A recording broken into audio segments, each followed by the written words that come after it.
I'm like, can't nigga, bring in you the stage. They gotta have ambulance. nigga, I'll be looking at her like, damn, she fine. So make sure this That's our buddy. And your buddy is blind.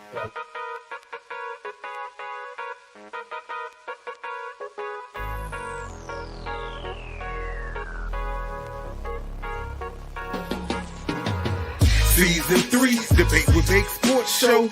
We coming live from the Mo. You know how we go. We talking basketball, football, and boxing. You got something to say, man? Jump up in them comments. We gon' keep it real with opinions and facts. Let's look at the stats. Well, that settles that. It ain't no hating. We just debating, interviewing guests so we can learn how they operating. Give you our perspective in a way that's captivating. Another sports show to put in your rotation. Debate, choose the topics, everybody looking. Larro got the commentary and he keep it cooking. Cold with the game, he coming live from Brooklyn. You know, it's the most serious production. We giving game free, so tap in and see. Season 3, DWB, MSC.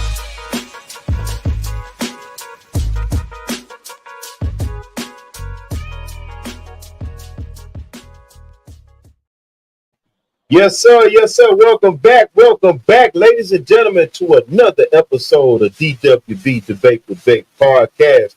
Episode 10, the final episode of year 2024. We've had a great year at MoSerious.com. Make sure you check us out on MoSerious.com, DWB. Make sure you hit that like and subscribe. And yes, we are back. We took a couple weeks off.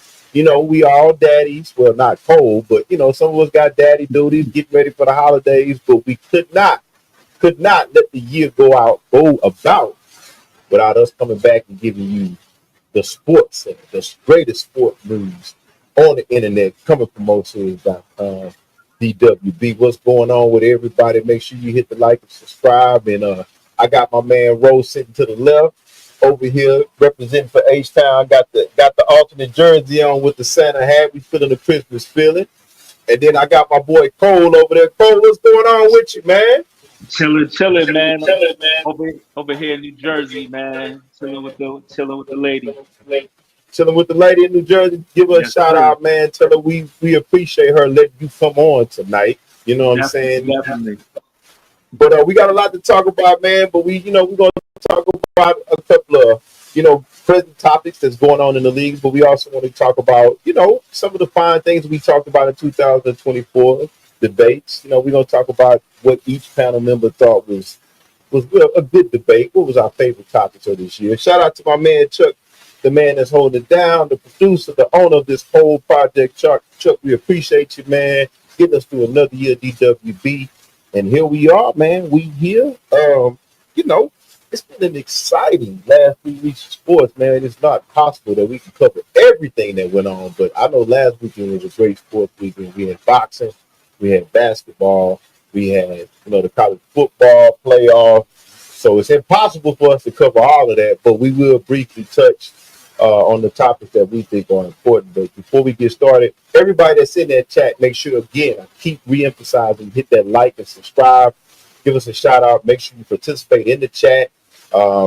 We sorry that we had to take a little bit of break, but we back at it. We're looking forward to going to another year in the year 2025. And we're going to keep moving, keep bringing you the best topics and the best debates. All right, let's get into it.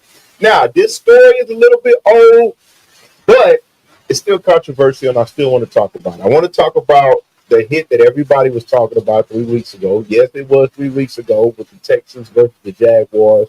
Well, my man Aziz, who plays for the Texans, was suspended because of the hit he put on Trevor Lawrence. Now, it made national news, and everybody had their comments. In particular, the biggest topic that comes with this story is, was it an illegal hit or not?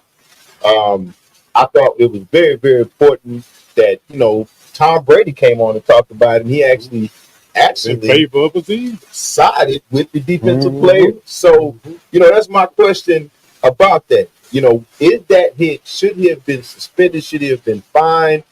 And what does that do in terms of the game? Because the whole issue I have with it is that it just makes me not even want to be a defensive player in the NFL. And I just thought it was it was just ludicrous that he was suspended. But let's get into it. Cole, what do you think about this topic, man? It's got a lot of national news behind it. How did you feel about the hit? How did you feel about the suspension? And tell us what would you do if you had to do anything different about this hit? I've personally seen worse hits. My issue is with the league is like, how do you really adjudicate, hits like that when we're dealing with mobile quarterbacks? And you're dealing with mobile quarterbacks, I think there should be some type of signal or some type of uh, way of like saying, "Hey, I give up, I'm sliding," or whatever like that, or stop the play. Like just give them maybe 3 or 4 yards and say, "Hey, these are yards that will be given to you," or two-hand touch them and say that's where the play's going to stop. Because at the end of the day, like you can't be penalizing when in a heat of the moment and the game is intense and the game is close. You're just going off a reaction as a defensive player. But if they really want to adjudicate this and do this the right way, then make a two-hand touch for the quarterbacks and say, "Hey, as soon as they touch by two hands, then at the end of the day, the play stops right there, regardless of where you're at." So I mean, I get what you're saying. I think I get the point. I'm not necessarily cool with the outcome with the two-hand touch. I mean, you make it sound like we back on the streets of no city, baby. Two-hand touch in the grass, but two-hand think touch on about the it, concrete. But I get what you're saying. I get the point. What you're saying is something needs to be done. Something needs to be adjusted because, again, what you want me to do as a defensive player. Ro, what you think? Because it's kind of like, I get what Cole's saying. I just don't necessarily agree with the solution. But I think Cole is making a point like, what he's saying is something needs to be done. Something needs to be changed. In terms of the officiating of them to call it in uniform, consistent manner, yeah, I think that's the issue because I really didn't appreciate the fallout because everybody wanted to label Aziz a dirty player and act like he got this history and this, that, and other, like he was doing. And that's true. I mean, it's a fine line between fighting for 2 or 3 extra yards like these quarterbacks do. It's like, how much protection you going to give them? Either they need to put them in the new CTE, the Guardian cap helmet or something like that to keep them from getting these concussions. Because we had a similar situation that they forgot about when we locked up with the Bills, matter of fact. When we hit Josh Allen, it was controversial because he was concussed on the play. He circumnavigated the tent, and then they just figured, okay, we're going to let him on back in there. And we got the better than boys in that. So, I mean, being that he's a protected class, let's just be real. We understand what that's the real dilemma that they're doing. Because, I mean, Russell Wilson took a mean hit not too long ago and fumbled the rock on the goal line. As a matter of fact, it wasn't necessarily a head-to-head shot or anything like that. But, I mean, you just have to really, it's apples and oranges. You got these quarterbacks that are mobile, that are fighting for extra yardage, and then you have these wannabe hybrids that they want to give these running quarterback protection. Because I guarantee you, that's the biggest problem I have with is inconsistency. Because they don't give Lamar that. They don't even give Pat that. They don't give. They didn't give Cam Newton that when they used to hit him dirty back in the day. And there you go. I was going to bring that point up as well because, the thing about Cam Newton, I think that's what ran him out of football. It was like, on one side of the ball, defensive players were saying in particular, when we talking about Cam, it's like, man, he's big. What you want us to do? And they were basically treating Cam Newton like a running back. Well, I think you should do that for all quarterbacks. All quarterbacks got to understand this. When you get outside of that pocket, you become a running back. That should commit you. Yeah, exactly. Once you cross that line, and I get it. And for the NFL, I'm saying this. Yes, I get it. You want to protect the quarterbacks because you're paying them a lot of money. But here's the thing. How much more do you want us to do as defensive players? If somebody comes across the middle in the NFL that y'all both know and Chuck know, the NFL that we grew up with, that's what made the receivers official. Is that when you run across the middle, you just understood that you're going to get took out. I mean, think about the quarterbacks, and I hate to sound like an old dude, but think about the quarterbacks in the 80s and 90s. You got hit. They picked you up and brought in the backup. That's it. Like the backup was a no start. Right. And the quarterback position used to be the toughest position on the field. Because you had Steve McNally get dislocated. Right. I seen Joe Montana get hit and people just walk over him like it is, I saw my man elbow was swole up, big as a grapefruit one time. I said, man, and so that's my question to everybody who thinks that the hit was dirty. It's like, what do you want defensive players to do? Because here's the thing. There's also another element that we're not thinking about. These guys make bonuses off of hits. They make bonuses off of how many tackles they get. And then if you got somebody that's running and you got to second guess what you got to do, Right. Or that bails him out. Exactly. You fighting for the stop, matter of fact. Exactly. You stuff him on the line, quarterback, running back, or somebody, ball carrier, period. And you stuff him at the sticks, and you gonna tell me that a player is just by default dead just because I hit him hard? And because he's a quarterback, right? Because he's a quarterback, we gotta, as a defensive player in the NFL, the game goes fast. And so now I risk a chance of me getting hurt because I'm trying to pull up because I got to think to myself, this is a quarterback. I can't hit the quarterback. You know what? Easy solution. You got it. They got to commit to the slide sooner. If you don't commit to the slide sooner, that's like throwing up your white flag. If you commit to the slide, that means they can't touch you. Listen, other than that, your ass is game. You was fighting there for your. What think about the fake slide? That's part of it. Nah, that's why I say that should negate your privilege. Listen, I would even, and that's why I say we just go past anything. Period. If you're a quarterback, you're a receiver, you're running some kind of trick play, you get outside their pocket, it's game. It's game. Yeah, I'm not even, because I'm teaching my defensive players this. If he fake slide and you don't tackle him, I'm finding you. Matter of fact, in the chat we were talking about not too long ago, man, when Shador was just rolling around, and it's like mess around, take a shot, just scrambling around in the pocket, man, in a dirty pocket, trying to get the ball off you. Once you release the ball, they can go low, they hit you, and they can go do whatever they want. And that's, I mean, it's, I get it. I get them trying to preserve the quarterbacks, but again, the game is becoming too offensive minded. I mean, you can't preserve, you know, to a degree. As a cornerback, you have to watch how you put your hands on the receivers. If they run across the middle in the heat of the battle, you have to make sure you hit them with the right shoulder in the right position. Who has time? Who has time as a defensive player to think about that? You know, plays a boom, boom, boom. Right, exactly. So I just think quarterbacks, and I'm not even with the fake slide. Listen, if you get outside that pocket, it should be fair game. It should be fair game. And I'm even telling my defensive players this: take the fine. We'll take the fine because I don't want my guys who play football their whole life second guessing what they do. They got to this point because they haven't second guessed. They hesitate. Ain't no stops. If you got to stop and then have a doctorate, you got to go to your master's degree and train and figure out how you gonna make contact. That's why they on defense, because they the best athletes on the field and they head hunt. That's right. And you know what? You hard line it. You make the officiating real clear cut like that, and then you find the shit at boys when everybody like if you hit somebody out of bounds or you hit somebody late, then you call it. You make it a back-breaking play. Right. That way you can really iron that on out the game, and then you don't have to worry about I mean, I'm telling you, and Cole, you know, what makes a defense nasty is the fact that offensive players will think about, do I really want to run across this middle? Mm-hmm. I really want to get outside this pocket, because they don't mind taking a foul. But in New Orleans, see it back in the gap. Right. Listen, I tell people all the time. I tell people all the time. That Super Bowl when it was Seattle, the Super Bowl that Seattle won with the Legion of Boom, I think it was against Denver, where they mollywopped Denver. They just went on ahead and took the hit on paper. They took the penalty because it's the intimidation factor. Football needs to go back to that. I'm not advocating for nobody getting hurt, but at the same time, I don't want my defensive guy pulling up. It's the same thing across the board, even in the hoop. It's like back when we hoop. Right. Hey, look, if you wasn't my big, if you wasn't really willing to get it, boy, that thing, that ball just driving and finishing on board. Right. And we'll talk about that later, but I think that's one of the reasons why the NBA is going so down is because we don't have that. Mm-hmm. The middle is not sacred anymore. Yep. You know, you as a young guard, if you went in there, you knew it was hell to pay. So, I mean, I just think the NFL got to think about that. I think all these sports are getting soft, man. It just ain't the same no more, man. It's becoming, for the NBA and the NFL, it's becoming a ticket sale. It's becoming an offensive explosion.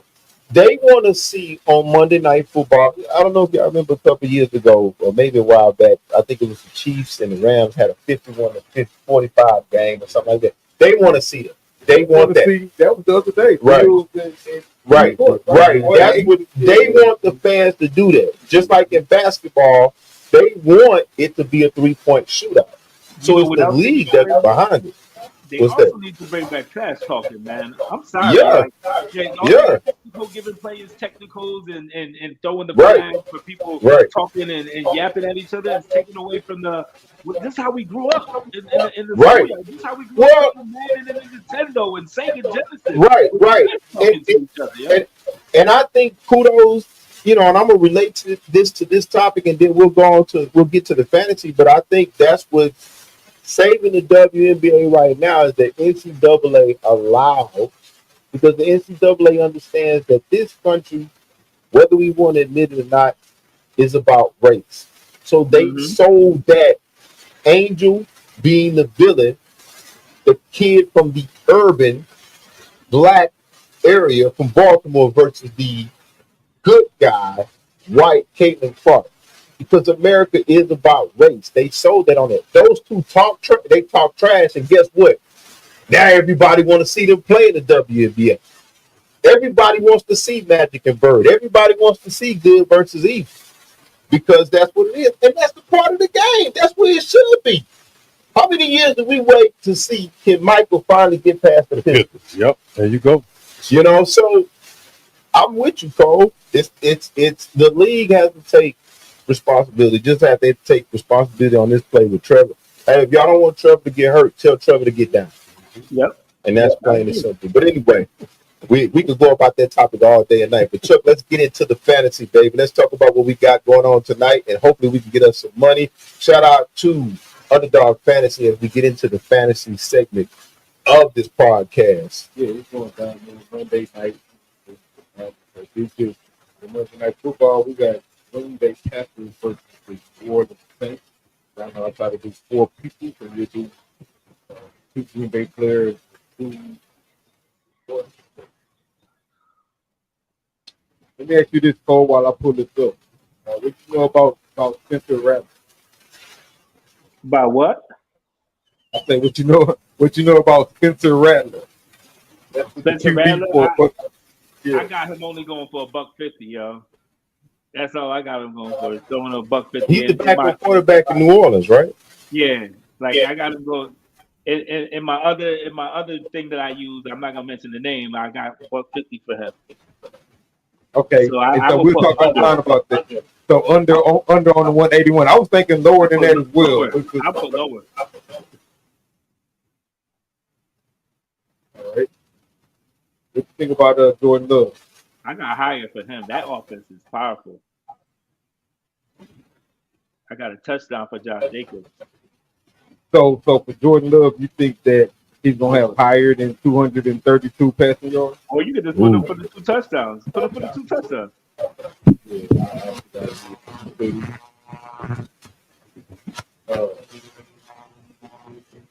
So I think Chuck can. He probably think he was in there. No, I'm going y'all up. He went straight to Kobe. Kobe gambling, so I think Chuck kind of attributed the reason why we lose because of being rogue. And we love the juice anyway. That's how it Hey, goes. so what y'all think about Josh Jacobs? Josh Jacobs gonna tote that thing. So do you think he's gonna get at least? Do you think he's gonna have more than 92 rushing yards? Or lower? I think he can hit a dollar. I think he with can hit him a with buck. the touchdown. I like him with the touchdown. I like him with the touchdown. 1 touchdown. I think he can get a buck on him, man. I think he can get a buck. I think he can get a dollar on him. Yeah, you do. You feel like he's better for 1 touchdown or the book?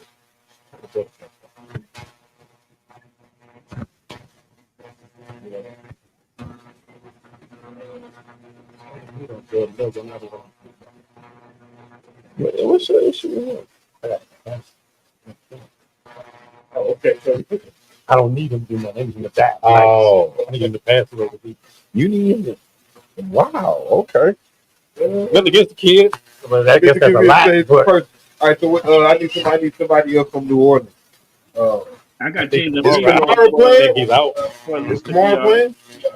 I don't think Kamara. What's the play called? I got Reed going for at least 40 yards. Reed, Hayden The Reed. receiver? Yeah, That's for at least 40 Green yards. Bay. Yeah. He bitches like that. So y'all know about Juwan Johnson, That's Kendrick Miller, all that stuff. Spencer Rattler throwing the ball. That's why. Hey, Is the other quarterback is he playing? playing? Is Taysom playing? Yeah, Taysom Hill Because you playing. know he played different positions. Who? Taysom Hill. Is he playing? They play him in different positions. Oh no, He he's out plays. for the season. He's out for the season. He's out for the season. That's why Rattler's playing. I bet. Yeah, him and Carr both hurt, right? Yeah, but Yeah, Rattler, that's why Rattler's playing. they usually been playing Taysom Hill at the Wildcat, the running back. Right. He plays Tight multiple end. positions. Yeah. Right. But he's out for the season. I think Kamara's out for the season too. I think. Jeez, I mean, New Orleans. It was a day Man. in time. I used to know they whole roster. Yeah, I wouldn't tell you nobody. in New Orleans right now, man. they've been hit with injuries this year because they started off well, but then they started blowout. Yeah. Gardner was tearing balls. Yeah, well, and then shout out, man. I've been telling y'all all year. I've been telling y'all the best division in football is that NFC North. Like they might put 3 people in the playoffs: Detroit, Green Bay, Minnesota. I think people sleeping. You know what division people sleeping on too is the AFC West, man. The Chargers, Yeah. and what you call all of them got Yeah. defenses that travel. All of them got great head coaches. Like, yo, two teams but- I wouldn't want to play, and I've been telling everybody this since the beginning of the season is I don't want to play Pittsburgh and I don't want to play Denver. I think those. I'm not sold on Denver. I think Denver is good, but I think they're a year away. But I get what you're saying. They do look scary. Yeah, They look scary. Yeah, it is nasty.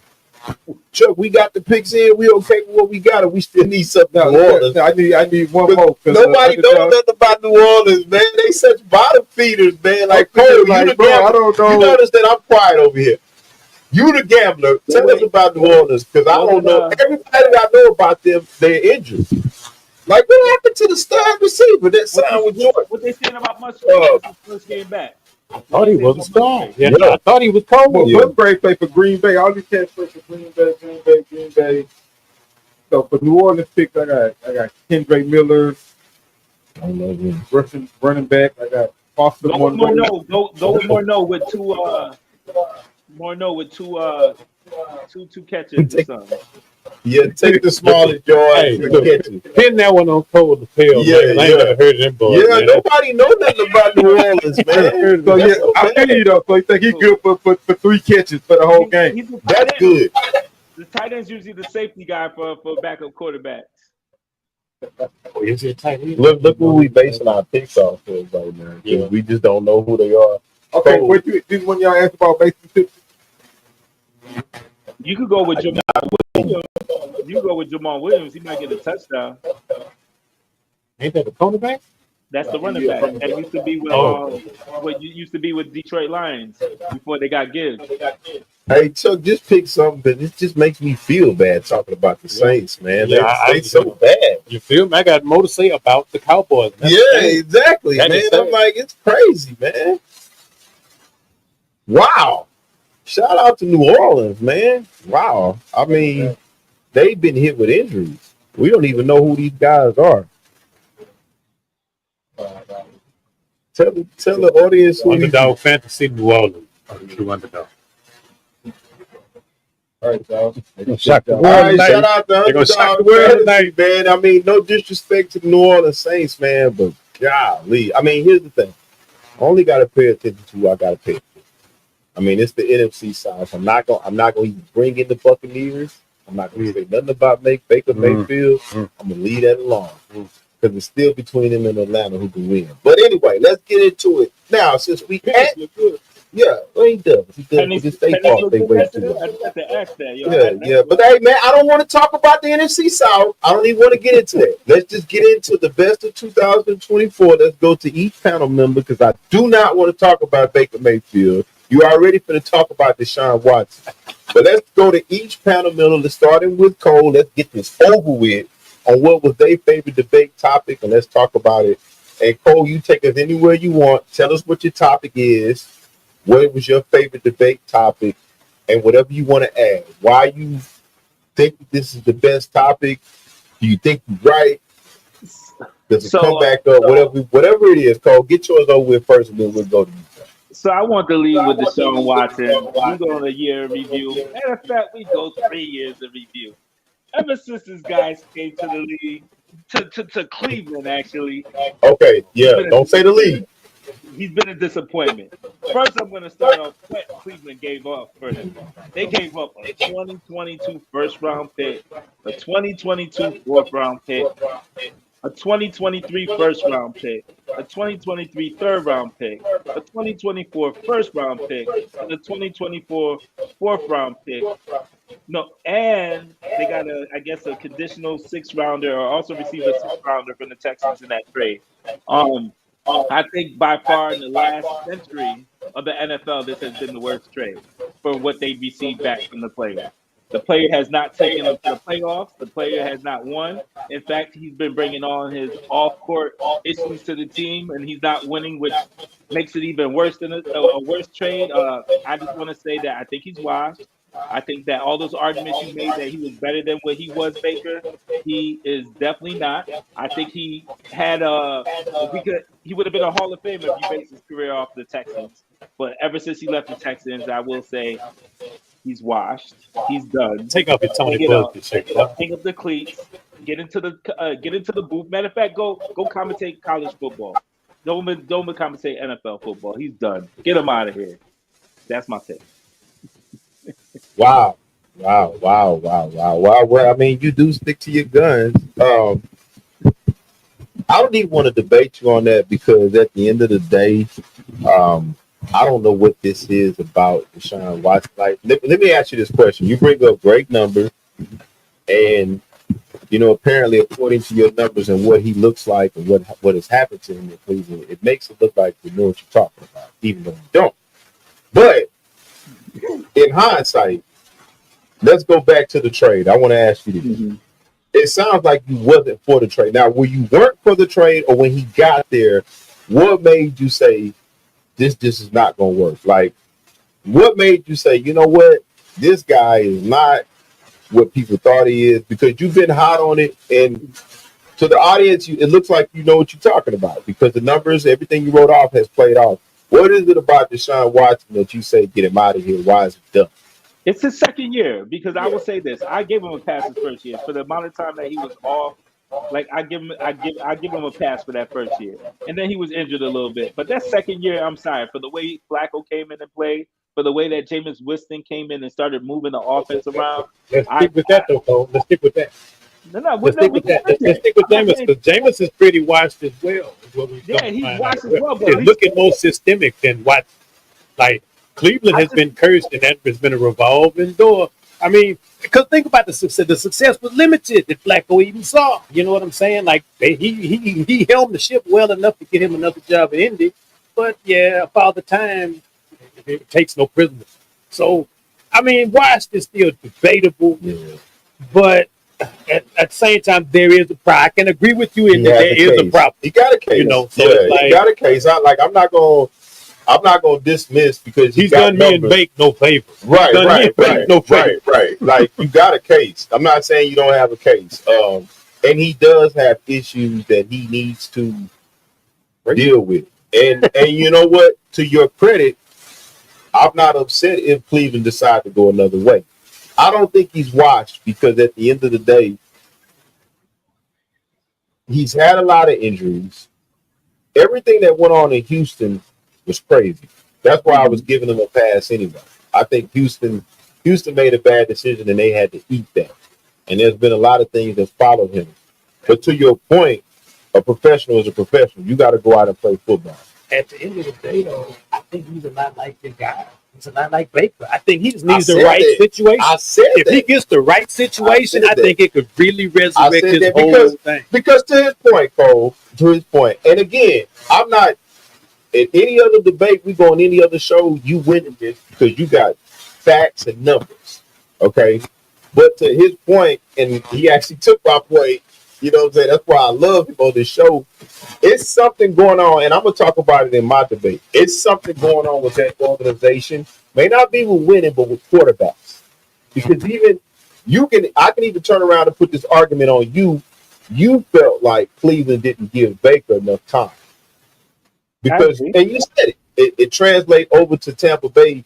What he's doing in Tampa Bay, he could have been doing in Cleveland. He had one good season there, but something is going on in that organization when it comes to quarterback play. Historically, Yeah, because they have not. They've had Baker Mayfield. They've had Johnny Deshaun Football. Watson. They've had the number people, one pick. and it could be that they drafted wrong. It could be it could be they don't know how to. Some teams don't know how to develop quarterbacks. They've been so bad that they get young quarterbacks.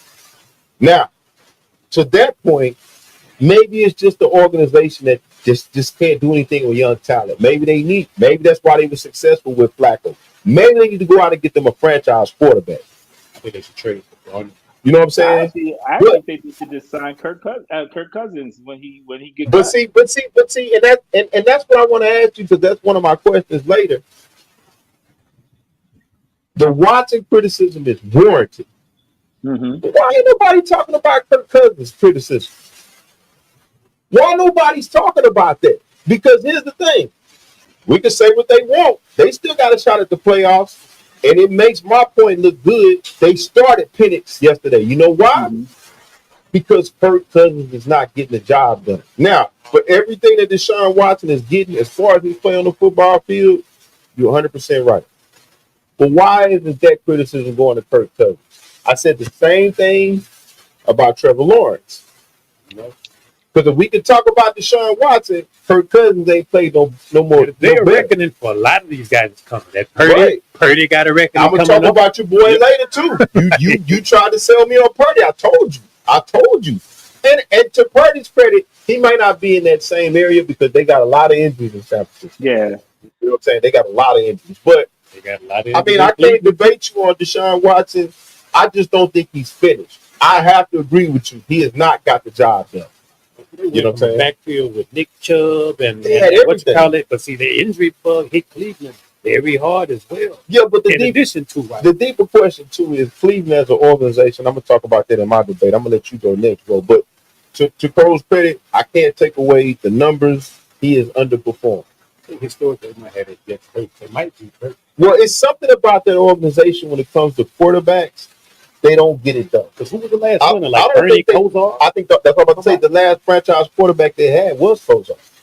They've had Tim Couch, Baker Mayfield, Johnny Football, Deshaun Watson.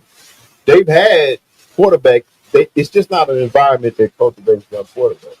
Yeah. I think that's, plain and simple. But same problem in the Bears. Yeah, and I'm gonna talk about that later too, because I got a whole list about the Bears. All right, bro, let's go to you. Good topic, Cole. Since you got a lot of merit behind it, even though I don't necessarily agree, but you got the numbers and you got the play to prove it. I can't debate you on that. I just think it's a deeper thing. But to your credit, I think they definitely have made some bad decisions as management, but I do think they had enough talent over the last couple of years to have better quarterback play. And that's a fair point. You see the players leave like Jerry Jeudy, and he goes and he does his thing. Right. All right, well, what you got? What's your debate for 2024? The 2024 debate, in my eyes, it wasn't necessarily a debate more so than it was just giving Mike Tomlin his flowers, because it was that time when it came up when the boys was rolling. And he had to go ahead and stick with his guns and show, mix it up a little bit and go and change lanes and go back to Russell. And it's been paying dividends since then. Right. And I don't think he's getting nearly as much of the coach of the year, coach of the century, right? Accolades that he should be garnering in terms of getting his flowers. So I really like that we discussed that right before it came to be, because it was it took a lot of cojones, to pull the trigger on a deal like that. Right. With Black and winning and everything like that. And then to really still be paying dividends and still be, and quite possibly one of the two. I don't know. Isn't it amazing how both the South divisions are trash and both of the North divisions are right. That's crazy. Right. But yeah, I think that one, either that one, or I don't know if it's talking about that the inherited issues of those dang green guys. That was crazy. To have called the Devontae Landon right before it happened in an effort to salvage A-Rod's career and existence out there was, I think, prophetic and profound here. So I was glad to participate in such an endeavor. Right. Wow. And I think that might also be a shot at Cole. But to your point, I love this guy. To your point, though, I think to the first topic, that's a great topic, because here's the thing, and I had this. It's funny you bring this up. I had this discussion in the barbershop. It's like, I asked the question like, should we not be, other than the Super Bowl, should we not be mentioning Mike Tomlin up there with Andy Reid? Now, people can turn back and say, and I wanted to have Campbell on here because he's such a Kansas City fan, but to Andy Reid's credit, what kind of maybe put him over Mike Tomlin, maybe, is because of the Super Bowl. But my question, when I come back to the barbershop talk, when I go back to it, it's like, okay, but just think about this. Think about that season, and that might have been last season or the season before, where he had to, I think he had, I'm talking about Tomlin, he had Mason Rudolph as a point, and they still made the playoffs. I mean, other than the Super Bowls, I think I would argue that Mike Tomlin has had less in Pittsburgh to work with versus Andy Reid. Now, no disrespect to Andy Reid, because everywhere he's gone in terms of quarterbacks and offense, they have won. He did a great job with Philadelphia, and then he got to Kansas City.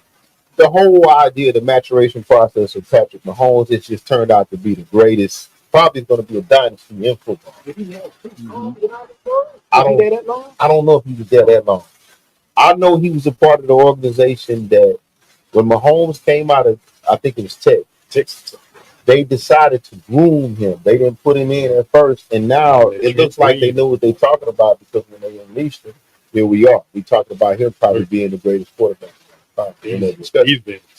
But to Mike Tomlin's credit, Pittsburgh is not a team that gets.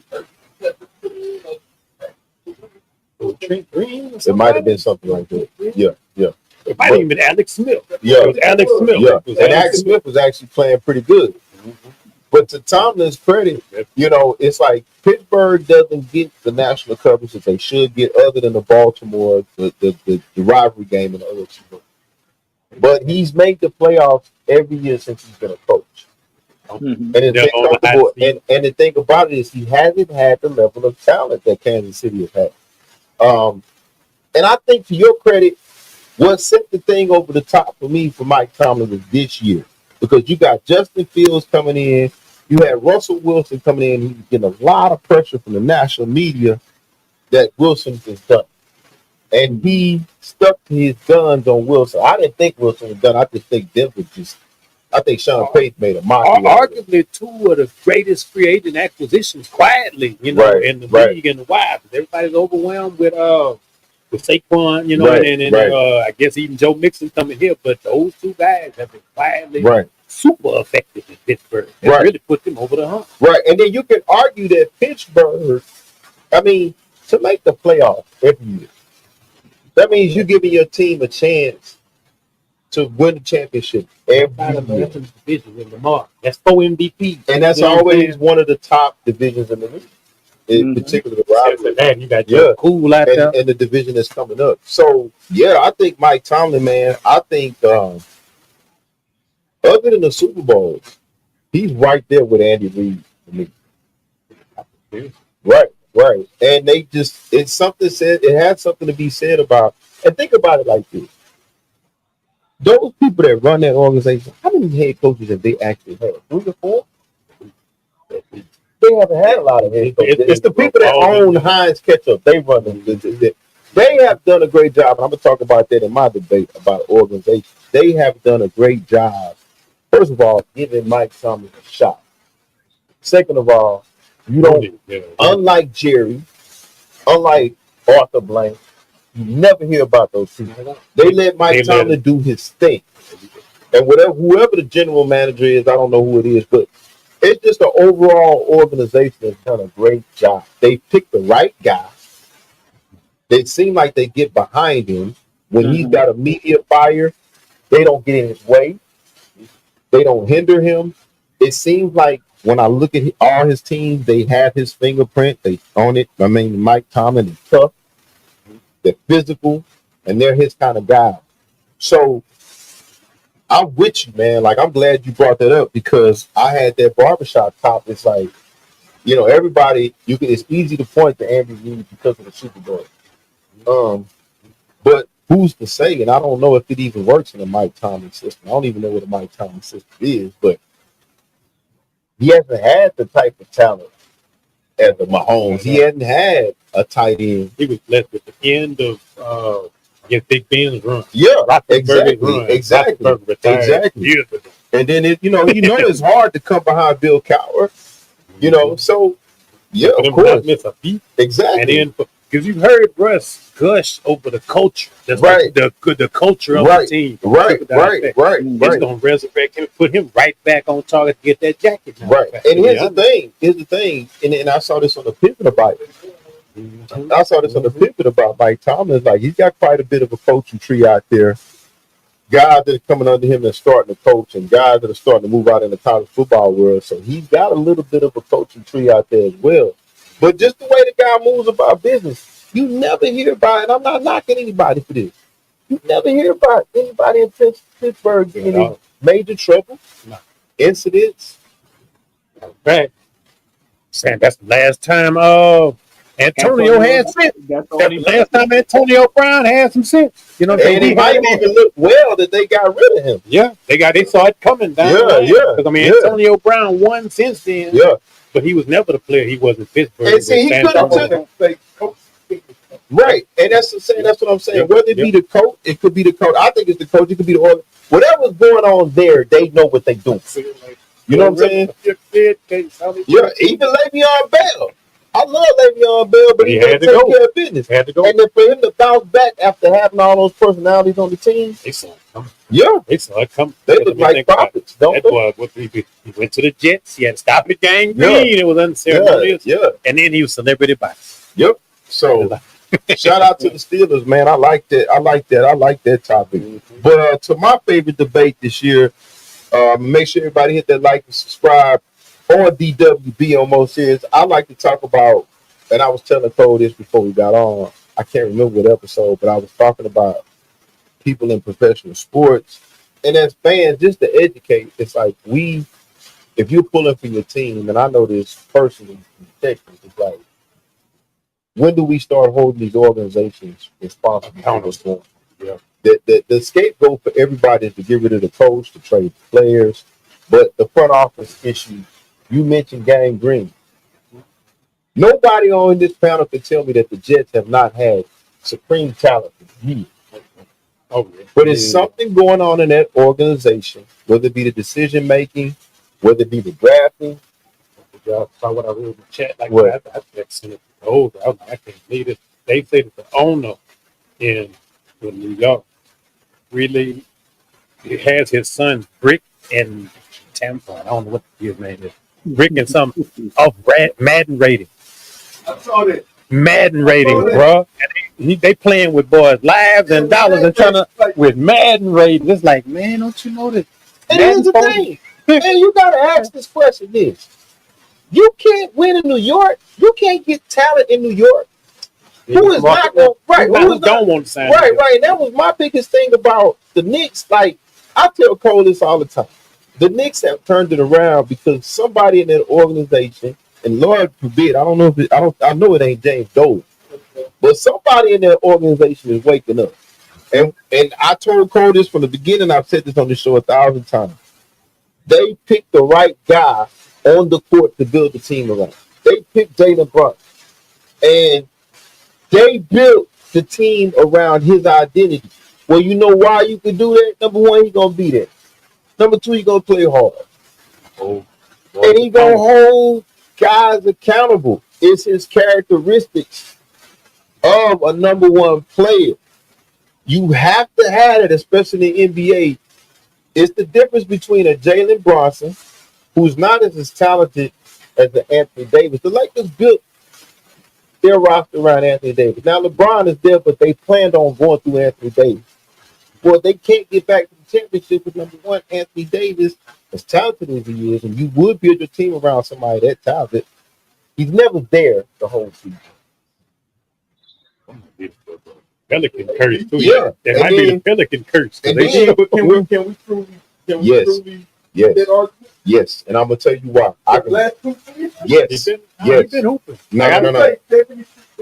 Yeah, but Chuck, it's 25 points one night, then it's 15 points one night, then it's you hurt. So performance versus availability is 2 separate. But here's the thing: They all come together with your number one player. I'll go back to our Rockets. You know why we win championships with Elijah Warren? Because number one is his performance. Number two, he's there. And number three is what he's doing when he's there. Anthony Davis, for the high talent that he's got, number one, he stays hurt. Even when he's there, he's not consistent. When Anthony Davis is on, he's the best player in the league. Because it's not even like an Embiid issue with conditioning. He's in shape. He just inconsistent, fragile. Your number one guy. I just feel like last season, he kind of he squashed those. He be giving numbers. I seen him on your fantasy. Yeah, he be giving numbers, bro. And they lost the first round, right? They did. Right. So who are you gonna put the blame on? You gonna put it on coaching or the 40-year-old?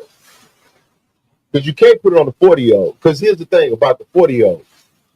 He's not supposed to be doing what he's supposed to be. That's not supposed to be his role. Anything you get from him, anything you get from him, and that's my point.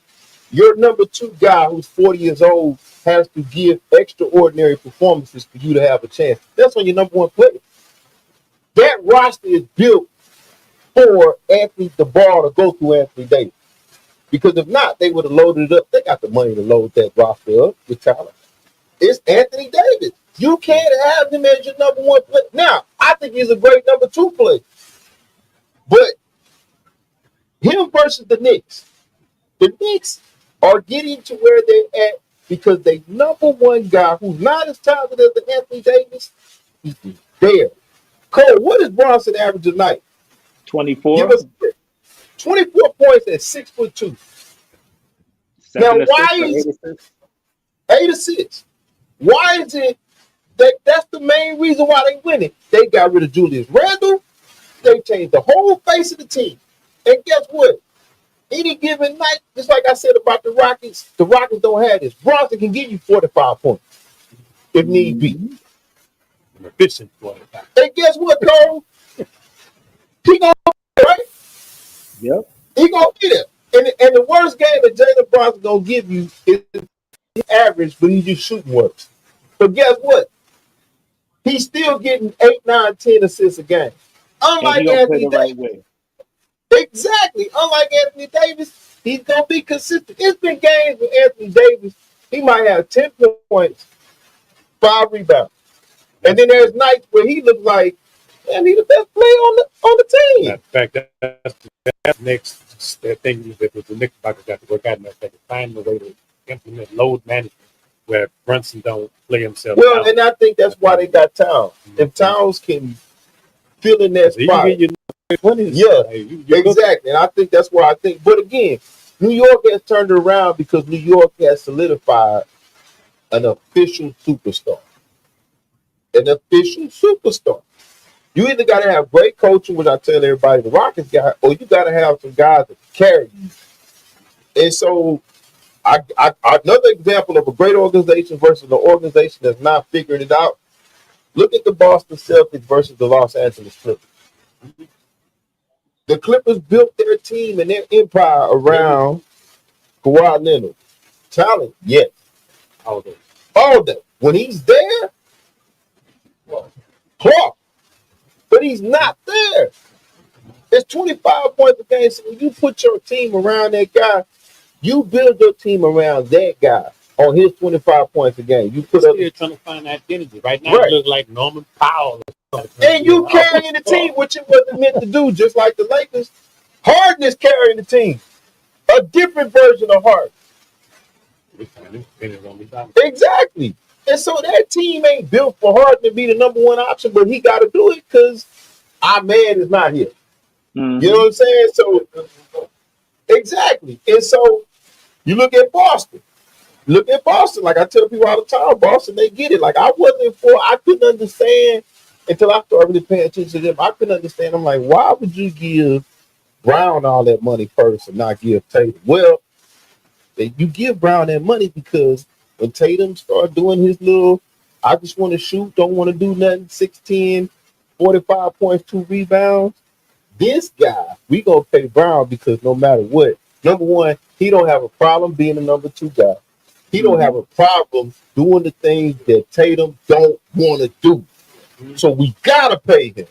And I start thinking that makes sense. We paid Tatum last, but they gotta win the championship first. Bring in Porzingis. Like I told Cole, Porzingis, just like in New York and Dallas, can still play at a high level.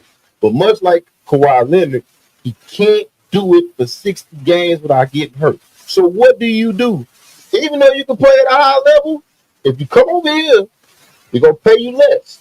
You're gonna come off the bench. Cause yeah. So we need no minutes to play. Well, here's the thing.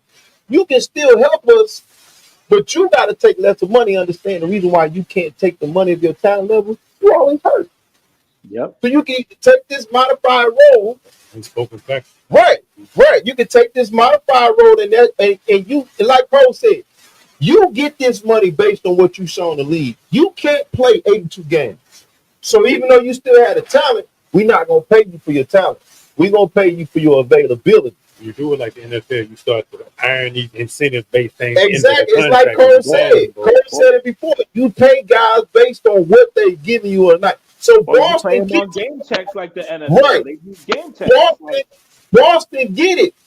This guy can still play at a high level, but he ain't gonna be here.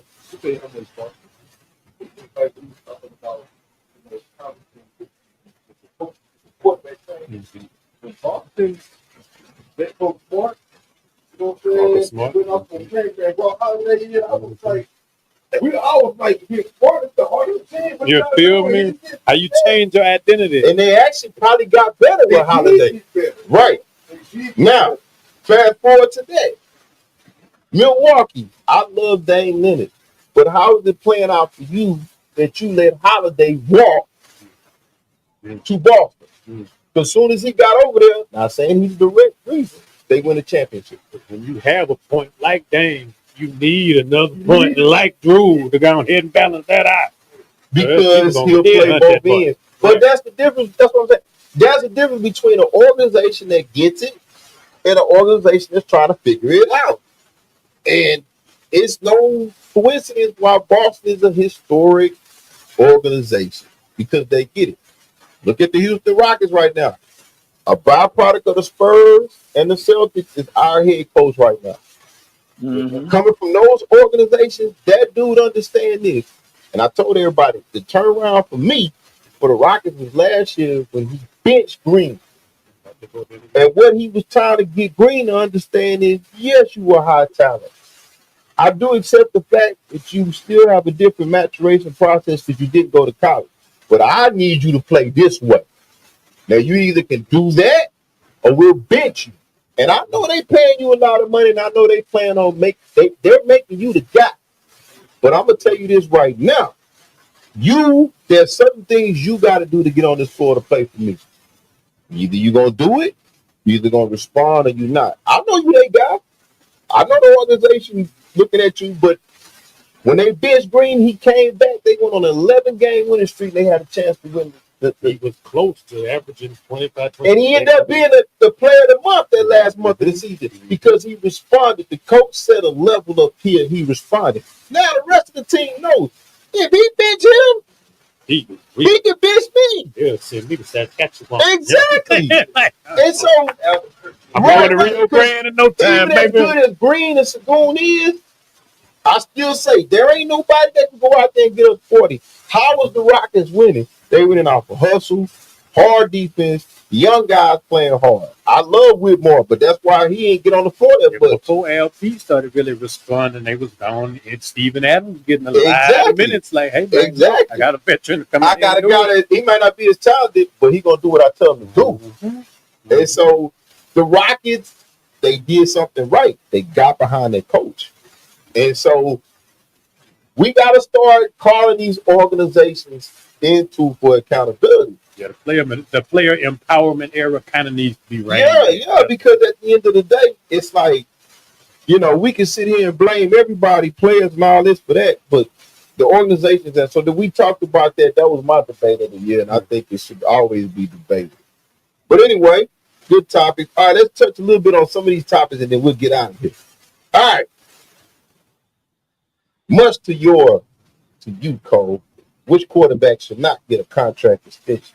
in the NFL this offseason out of Geno Smith and Brock Purdy? Yeah, you sneezed on that. Let's start with you, Cole.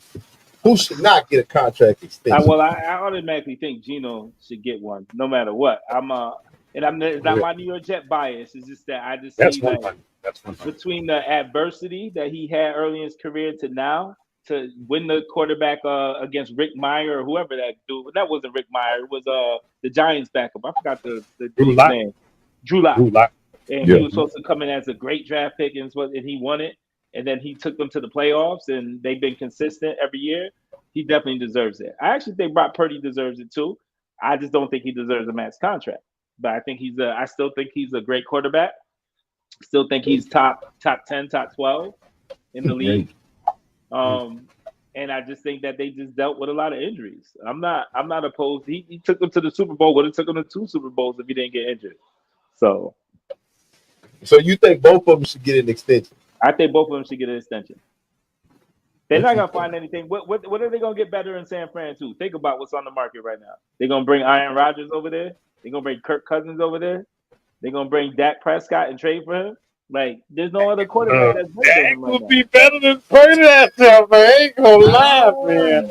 It's something about the young man. I don't know. I come off the wrong way all the time, but I don't know. The young man named Purdy. I don't even speak that way. You feel me? Like Brock Purdy. What can we say? I mean, and as far as his performance based, it was a real low maintenance role. You know, they were a machine with CMC and everything back then. And that's where the rubber meets the road. When all them pieces get the flying going this way, that way, how do you right the ship?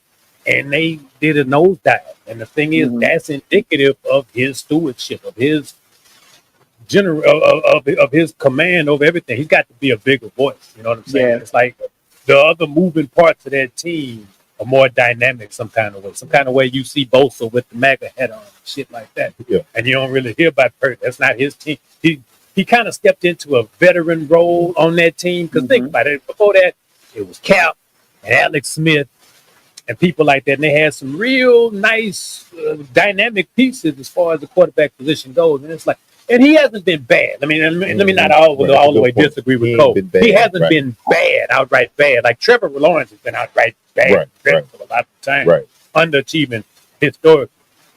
Brock Purdy does what he does, but I think with the demand and with just the landscape of that division, they might need to sign Stafford, somebody. They could get somebody to do a slightly better job than that. If Stafford comes up as his tenure in L.A., that would be a good solution, a good step in right there. Matt Stafford, thanks for that. I'll take it with the Jets, yo. If you don't, well, the question is this: you take Brock for the Jets? I'll take it with the Jets.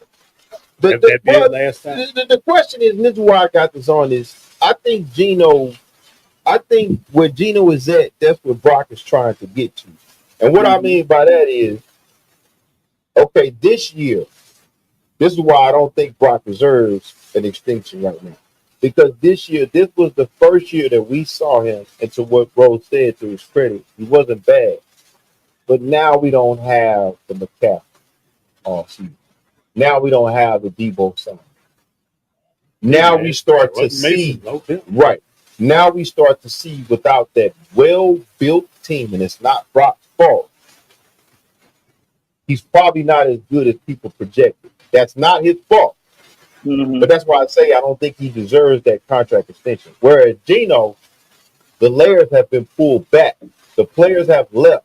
Players have been hurt. And Geno, once again, has proven that without everything working like as good as it was for Purdy in San Francisco, Geno has proven to survive, come back player of the year, Seattle has a chance to go to the playoffs again this year. That's why I think Geno, I posed that question. I don't think Brock is there yet. And it's not Brock's fault. This is Brock's first year where everything didn't go right. And he did okay. Like Rose said, he didn't do bad, but it's not time for an extension. I mean, you don't have to give him an extension. I just think it only gets worse. If he plays good next year when everyone's healthy, you paying him a lot more. And the market value went up. Yeah, but right now, if he goes to the Niners, they could pitch that back like, well, really, Let us worry about that if we got to pay you more. But you got to show us. And again, this is his first year.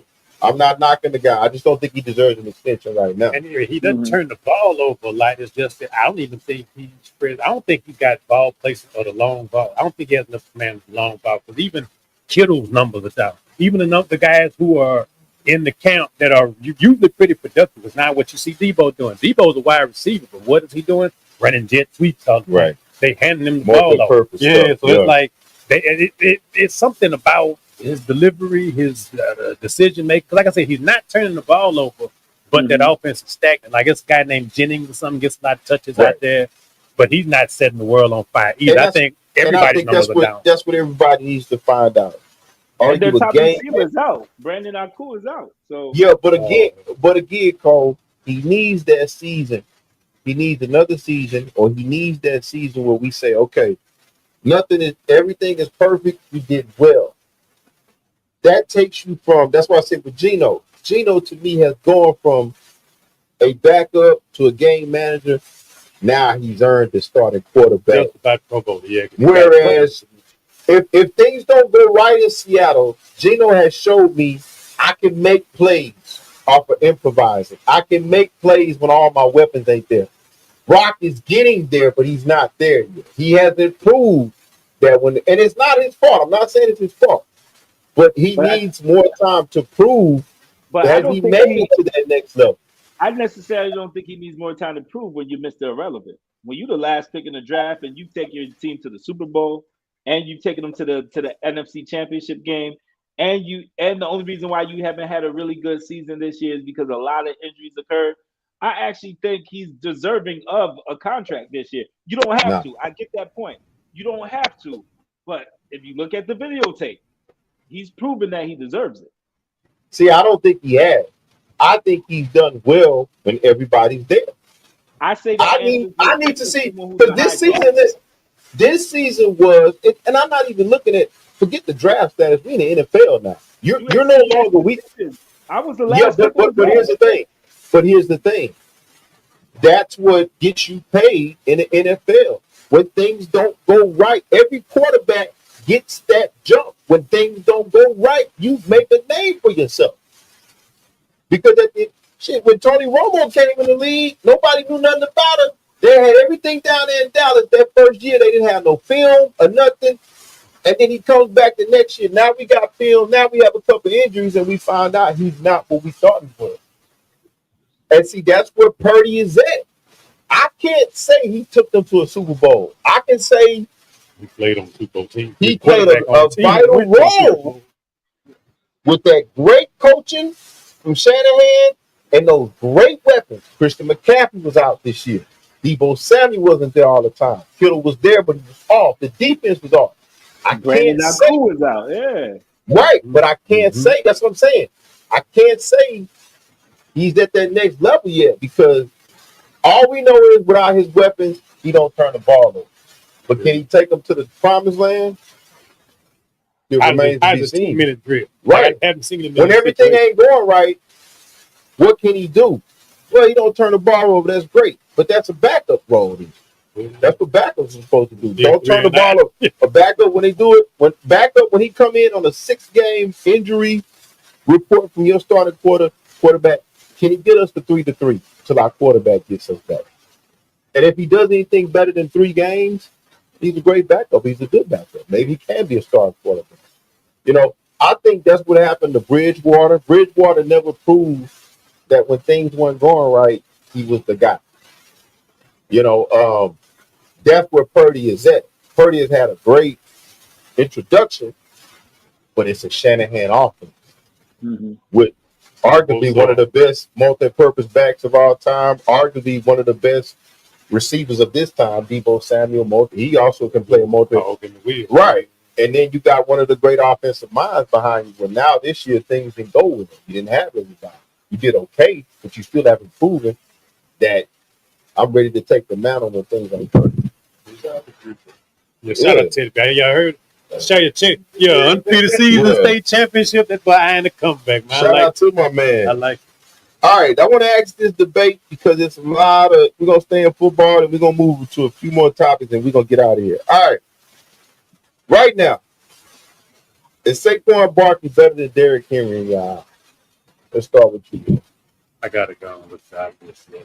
I got like he a lot of times. I'm not gonna lie, just watching this season unfold, he looks like the greatest back I've ever seen. He's like a bigger Marshall Falk. You know what I mean? He's like a bigger Marshall Falk out there. I'm telling you, there's a lot of what I see him do because, especially if that record falls. If Eric Dickerson record fall this year and he gives y'all. I mean, one runs the other day on Pittsburgh, man. I'm not telling you, it's like he just his acceleration is just crazy, and his vision. There's so many things about the man's game that's insane. Taking nothing away from King Henry. King Henry is a monster, but at the same time, you got bigger problems if you got to face Saquon Barkley. I mean, with Derrick Henry, all you got to keep in mind of is he's gonna keep coming. He's gonna keep coming. He's gonna keep coming. No matter how many times you hit him, it don't matter how many times you stuff him, you bottle him up, he's gonna keep coming. Saquon Barkley, you don't know what this guy gonna do. He might hurl you backwards. He might do a somersault. This nigga might slide. I ain't no telling. Like I said, he does video game shit that I ain't seen anybody do. Yeah. Oh, man. Henry keep coming. He might not keep coming if Baltimore don't get. Like folks in channel, you're gonna be mad at me, but he make Jalen Hurts look a whole lot better than he is. Well, Jalen I Hurts mean, ain't that good, man. that's for a deeper conversation because I actually think that the Eagles right now have taken the mantle as the best team in football. Now, that's how I feel. I think Kansas City has found ways to win. The Eagles look more matched and more well-rounded on both sides of the ball. Quiet. But, Cole, what do you think? Right now, is Saquon better than Derrick Henry? It's a debate. I think Saquon's better than Derrick Henry. I just think natural talent. I think he's more talented than Derrick Henry. Who has the better career? You would say Henry has the better career right now. Oh, definitely. Right. But right now, Saquon is definitely having the better year because he's on track. If he has 2 games of, I think 135, he breaks the all-time rushing record by Eric Dickerson for a season. But not just that, I just think he could be. He's a 4-down back. Derrick Henry is a 3-down back. So there you go. That's the debate right there. His versatility just bumped it up. And I think to what you just said, Rose, to what y'all both said, I think Saquon. I've always seen Saquon could be a multi-purpose back. He catches, he runs, he blocks. And I actually think I'm impressed with Philadelphia. I think what we're seeing from Saquon, he just needs to give it a quality team. And I think that's why his numbers. I think he's done this. I just don't think New York had anything else to put around him to compliment him, get the defense to stop focusing on him. I think he's better right now. I think, and it's no disrespect to Derrick Henry, I think both of them are going to be in the Pro Bowl. And both teams have a chance to make some happen in the playoffs. I just look at what the Eagles are doing and what he's doing and matches perfect. I just think it matches perfectly. I think he runs the ball well, but I think that's what Jalen needs. Instead of forcing Jalen to throw the ball down the field, it's either Jalen run, previous to Barkley getting it, it's either Jalen runs with a play that's called for him to run, or he throws the ball down the field. Now you can check down to a guy that can make a play out in the flat. Like, not as athletic as like a Vic, but it's like when you look at that, it reminds you of that backfield when it was like Dunn and Vic, and they had all these backs that you don't know what's gonna happen. You can't game plan nothing like that. He might line up in a 5 wide receiver set and cook a big safety or a linebacker. It's a matchup nightmare. It's a nightmare. And I think Philadelphia did a great job of bringing him in. I mean, shout out to the Giants. I think they knew they couldn't do nothing, but in terms of what Philadelphia's doing, I think it's a perfect fit. I think Philadelphia. I think Philadelphia has surged to me as the best team. I've been a big proponent of the Lions and Kansas City. I'm just seeing they're looking mortal to me. That's going to be a spot at the last few years. Right. But I think Philadelphia surged at the right time. All right. I want to get to this topic because Chuck brought it up, and I don't want to get past it because I've asked this question. And the national media, thank God for DWB because the national media is not asking this question enough. They may have talked about this topic, but the trend continues in Chicago. Drafted Mitch Trubisky in 2017. And what I mean by Chicago, ladies and gentlemen, I mean the Chicago Bears. What is going on with them with quarterbacks? Just like we talked about Cleveland earlier. Drafted Mitch Trubisky. 2017, head coach John Fox was fired. 2017. Drafted Justin Fields in 2021. Fired the 2021 head coach Matt Nagy. Drafted Caleb Williams. Caleb Williams right now 2024. Matt Eberflus fired. What is the issue that's going on with Chicago? I'm interested to hear, not just from the panel, but in the chat. But let's start with you, Cole. Is there a correlation there? And Chuck brought it up. And I put this on here a while, and me and Chuck were thinking the same thing. Is there some correlation in terms of this organization of quarterback play, quarterback draft? What is going on in Chicago? Do you think it's an issue, or is it just young quarterbacks, young coaches not being able to connect with young quarterbacks? Because we talked about similar in Cleveland. It might be that in Cleveland. But go ahead, Cole. I think that when it comes down to it, I think that a lot of these coaches don't do the research when it comes to what style of play a quarterback needs, what type of players you want to put around that person, like what type of leadership. Like you talked about earlier, like there's certain people that are leaders. Like when you have like a Ray Lewis on the team, if you have like a Curtis Martin on the team, with Damian Tomlinson, like whatever. I just don't feel like Chicago's been a stable organization. I don't think that they know what type of style of offense they want to go with. Since Eberflus has been there, they just been disarray. And I just think that I blame management just for the way that the team has been moving. So that's in my honest opinion. I don't think it's them drafting bad quarterbacks. I think it has a lot to do with their development. I think it's a lot to do with what you're putting around people. I think it's a lot to do with the expectation. It's a lot. It's a lot. But management, ultimately, it comes down to management. I just think they just did a horrible job of putting together the right offensive coordinators for what the quarterback needs, the right system as far as like taking the pressure off a young quarterback with a lot of the run game and play action passes. Play action passes are the easiest. Even if you want to take it and say you're playing Madden, like the easiest passes to make are the play action passes because you get to take your time and scan the field. And I think that they haven't put him in positions like he's always getting sacked. I feel like he's probably the most sacked quarterback in the league this year, probably. So, what you think? Yeah, I forget which one of you said it. As a matter of fact, we kind of visited topic before. They are an organization that does not need to draft. I think their talent evaluation is fine, but they don't need to waste draft picks on a quarterback. If that makes any sense. I don't mean as far as them being busts or bad quarterbacks, except for Trubisky. But I feel like they need a Brian Hoyer. They are used to a quarterback that is a serviceable guy. I don't think they need him. Like, don't have him looking good. But because they need a vet. You know what I'm saying? They just need a vet. A vet. Hoyer. Brian Hoyer is a terrible example. I apologize. But they look better. They look better with like Jay Cutler, people like that out there who at least had balls enough to just got to get out there and do their own thing. Right. So it's like, now Kirk ain't got no balls. Kirk terrible. You know what I'm saying? Like a Kirk Cousins, like I told Atlanta, my partner, I told him and let Bip up and steal it. I said that the second day of the year. I said, man, look, Kirk Cousins steal it. I don't care what his numbers say. We're going to talk That's about a that fluke. next too. But, in Chicago, it's definitely, it's a cultural thing. It's definitely in the front office because at least you would have thought that after Justin Fields or somebody, they figure, okay, we need to start drafting some linemen high. We need to start drafting some guards and some tackles pretty high. We need to spend some money on them and stop loading the wagon and putting all this on these young quarterbacks and we throwing in the fire immediately. Because they starting them all immediately. Think about it. Ain't nobody, they don't get to play behind nobody. They just get out there and they're like, okay, Jesus is here. And it's like, yeah, this boy got numbers, but it's like, yeah, they got to tie his number at USC. I threw him to the wolves out here.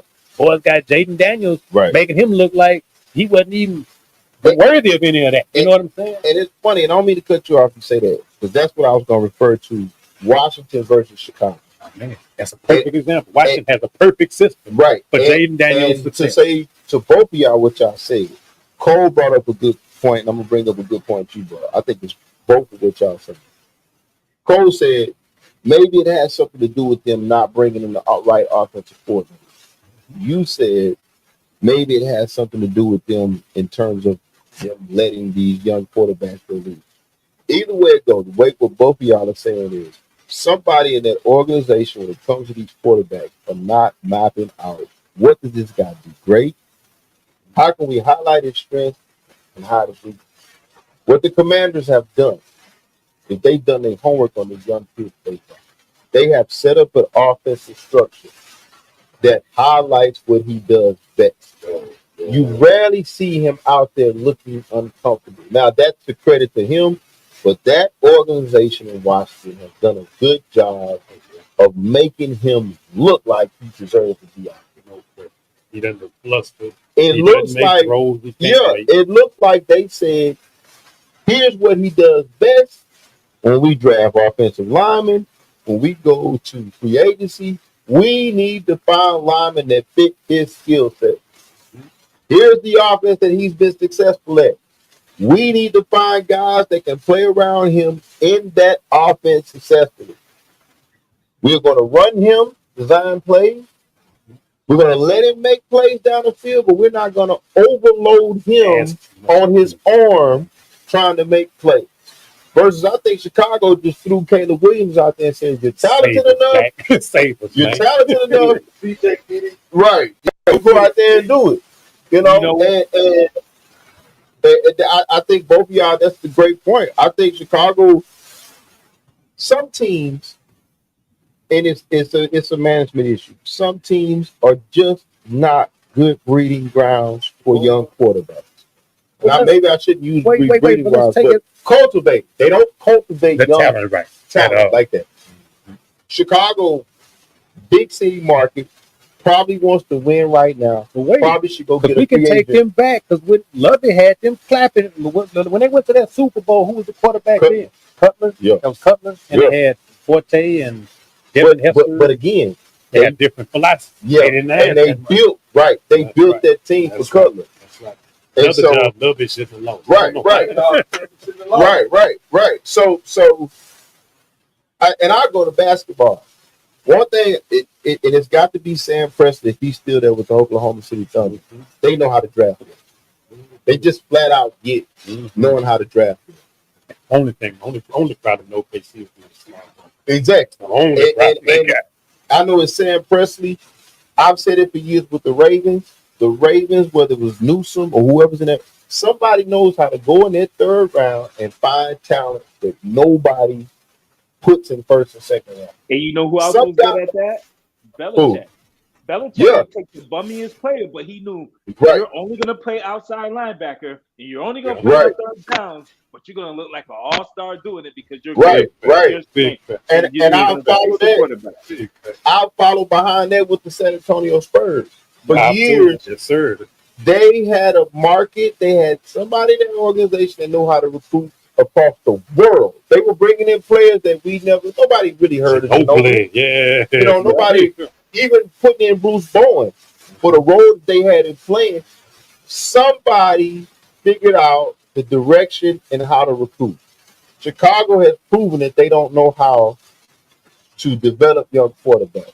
So maybe they should look into spending money for a big free agent, because they just or get people in there that know how to draft, know how to, cultivate these young quarterbacks. But they just have proven that they just can't do it.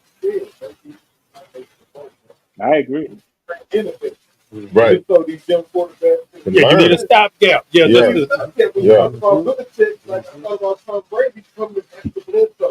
He said, watch Drew almost do it. Yeah. It hurt. And to your credit, Andy Reid did it in Kansas City. They didn't unleash Mahomes quickly. And Alex Smith there. They developed him. Yeah. So, after you play this off, what you play? Quarterback? Go on, stand over there. Throw the ball, boy. All right, let's stay in the NFL. Then we do two more topics and we get out of here. We got a lot of shout outs. All right. I got to ask this question now to Cole's point. And Ro, you mentioned something about it. Which contract looks worse now, Deshaun Watson or Kirk Cousins? Let's start with you, though. Yeah, I got to go on Rocket Cole. That's Cleveland. Like I said, that's on Cleveland. Most of that's on Deshaun. So like I said, my issue is not with Deshaun. Get your money. However, Ooh, that deal. And just with that, with the Hold situation on, hold on. around Was it a bad deal at first, or it just come out to be a bad deal because he underperformed? definitely a bad deal the way he did perform. Because at the end of the day, if he had worked out, if everything had worked out It'd look perfectly, great. Cleveland would have easily been one of the top teams in the AFC. Like to this day, if that had panned out off-field issues, hadn't had Kirk Cousins been stealing. I've been saying it since day one. That's you know why what I'm it's saying? worth And the it. thing is, with Cousins, you They knew what you were knew. getting. Right. Everybody knew leaving Minnesota, wherever he was before, And that was exactly what you were getting. And see, I think, to your point, I don't mean to cut you off. That's why I think it's Cousins, because I think everybody's surprised at Deshaun Watson. Yeah. With Kirk Being Cousins, that when he showed us in Houston. with Kirk Cousins, you didn't expect much. And now that the water halfway out the bottle now, y'all go ahead, just throw Fields out there. This boy, I mean not Fields, you throw Penix out there. Penix is ready. Y'all made him sit long enough, and then y'all rolled that just about long. But at the same time, did you overpay though? You could have got his punk ass to sign for a whole lot less. He don't deserve a starting job nowhere. His name is Kirk Cousins. Exactly. He don't play like nobody's cousin. Cole, what you think? Who's got the worst contract? I think Deshaun Watson by far. I still think I think Kirk Cousins just came off of ACL. He started the season off hot. There were glimpses of him being pretty good again. I'm not just hating on Deshaun Watson. I just think that he hasn't shown me a glimpse of anything. He showed me a glimpse of what he should be doing next, which is hanging them shoes up and trying to figure out how he's going to stay in the league as a coach or as a quarterback coach or something. But I think it's a wrap for him, man. I don't think he sets foot in another NFL stadium. And if he does, but like I don't mean to interrupt. I'm gonna ask you like I asked Ro at the beginning. Was it a bad contract from the beginning? Not when we found out now. Of course, when we found out now, it's like Cleveland, you made a mistake. But at the beginning, and that's what I said at the beginning, he played well in Houston. He went to a Pro Bowl. He played well in Houston. No, that's I'm gonna respond to it. I don't think it was a bad contract. I think it was a bad trade transaction. I think what they gave up for him, I don't think the contract was bad. I think what they gave up for him, the compensation, was what makes everything super bad. Yeah, but here's the thing. But the contract's not bad. I think it's bad because of it. My point is, it's bad for Watson because we thought he was better than this. Well, and then you know what else? And Kirk Cousins, to me, they know, like Rose said, they should have known that they were overpaying because he never got Minnesota, and that's when the NFC North was weak. That's when Detroit hadn't figured it out. Green Bay was suffering after Rodgers, and then Chicago, they just been bad. But did Atlanta pay him or get to the playoffs? Detroit was getting to the Did Atlanta pay him or did they trade for him? It doesn't matter. Why would you even bring him over there? I think you should have just stuck with Penix from the beginning. I don't think that's a young guy you should have took a chance on.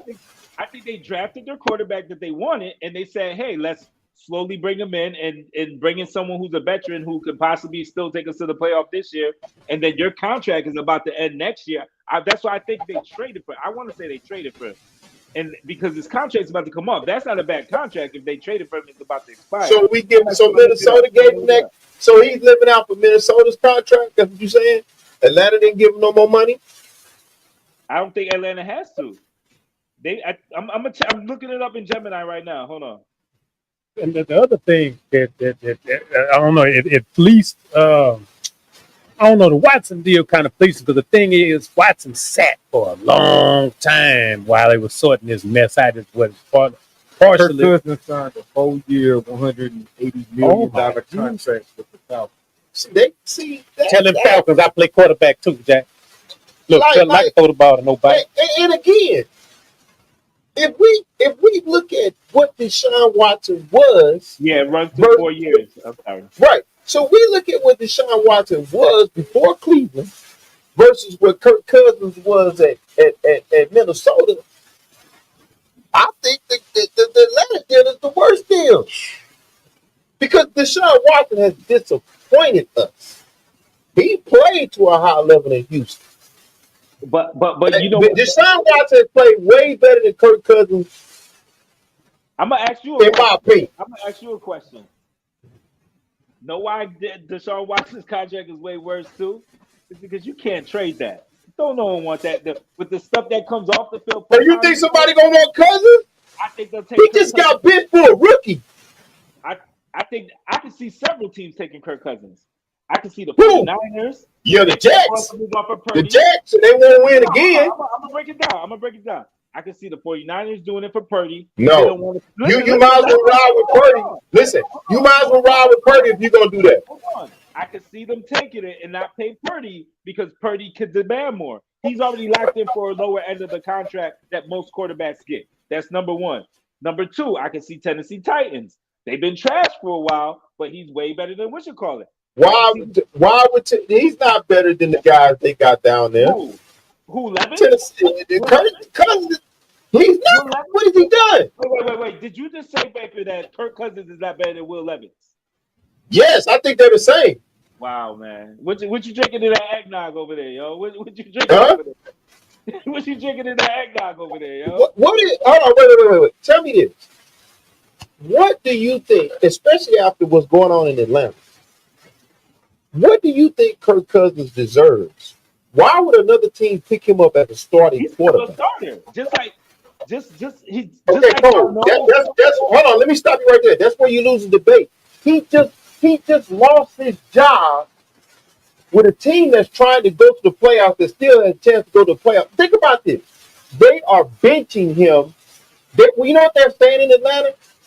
This guy that we paid all this money, we think that a rookie has a better chance of getting us to the playoffs. I'm going to ask you a question, Baker. No, let me finish. Cole is right there. Cole is right there. Atlanta is telling you. I'm going to ask you this. Just answer this one question before you go. Would you start him over Baker Mayfield? Who? Cousins. No. That's how bad Cousins is to me. Wow. I don't think he. No. And I don't like Baker Mayfield. No. I'm not a hater, dude. I'm not a hater. I'm telling you this right now. It looks bad. Like Cole, it's almost just as bad as Deshaun Watson. Here's a guy that's a certified veteran that just got millions of dollars. He's being benched for a team who has a chance to make it in the playoffs. They're tied with Tampa Bay. They have the tiebreaker for the NFC South. They're saying a seasoned veteran like Kirk Cousins, who we just paid, we're going to bench. He's done in Atlanta. They're benching him, and they have a chance to go to the playoffs. They're telling you in the rest of the league They're going in that another we're direction. going with Mike Penix, a guy that's been on the bench all year. They're telling you this $100 million guy that we paid, we don't think he can play. We got a chance to win a division against Tampa Bay because we had the tiebreaker with our rookie that we thought wasn't ready. That's just as worse as Deshaun Watson. So, and this guy has been to the playoffs with Minnesota multiple times. The Falcons are telling you he's done. You want to talk about Deshaun Watson? The Falcons are telling you they have a chance to go to the playoffs, and they're benching him. And they're putting in the guys. Listen, they're putting in the guys who didn't play all year. They're telling you in the league, we think the guy that didn't play all year can get us to the playoffs. I don't Yeah, you say Watson is finished. I think that's a statement that's saying this guy is finished. I don't think he's because I would say this is what I would say. If I'm paying him $100 million, you damn right he's going to play because he got a better chance to get. The Falcons are telling you he's done. They're telling the league. They have the tiebreaker. Both of them are 9-7. They have the tiebreaker over. It's going to come down to the wire between them and Tampa Bay. They're telling the rest of the league we're going with the rookie. At worst, with 2 or 3 games left, that's telling me he's done. That's telling me he's done. At least Watson got hurt. I didn't know he signed for such egregious money. I was seeing my judgment. If you sign him, listen. If you sign him, it's just like the Giants did with Daniel Jones. They kept giving him a chance, but we paid him all that money. They're not even doing it. This is Cousins' first year in Atlanta, and they're benching him for a guy they didn't play all year to go to the playoffs. That's a sign that tell me They think Kirk Cousins is done. Damaged goods. Thank you. And they just paid him. Because like you just said, Cole, he coming off the ACL. He coming off some things. There's some things in that Carfax report, you know what I'm saying, gonna come to light. Now, ain't nobody gonna be a Saskatchewan. They're going with a rookie they think can get them to the playoffs and win the division over a guy they just paid $100 million. To me, that's saying he's done, right? Done. That's saying thank you. Thank you. No, thank you. You want to sit there and talk about Watson? At least he got hurt. Look, I tell you, this is one thing that's so tough.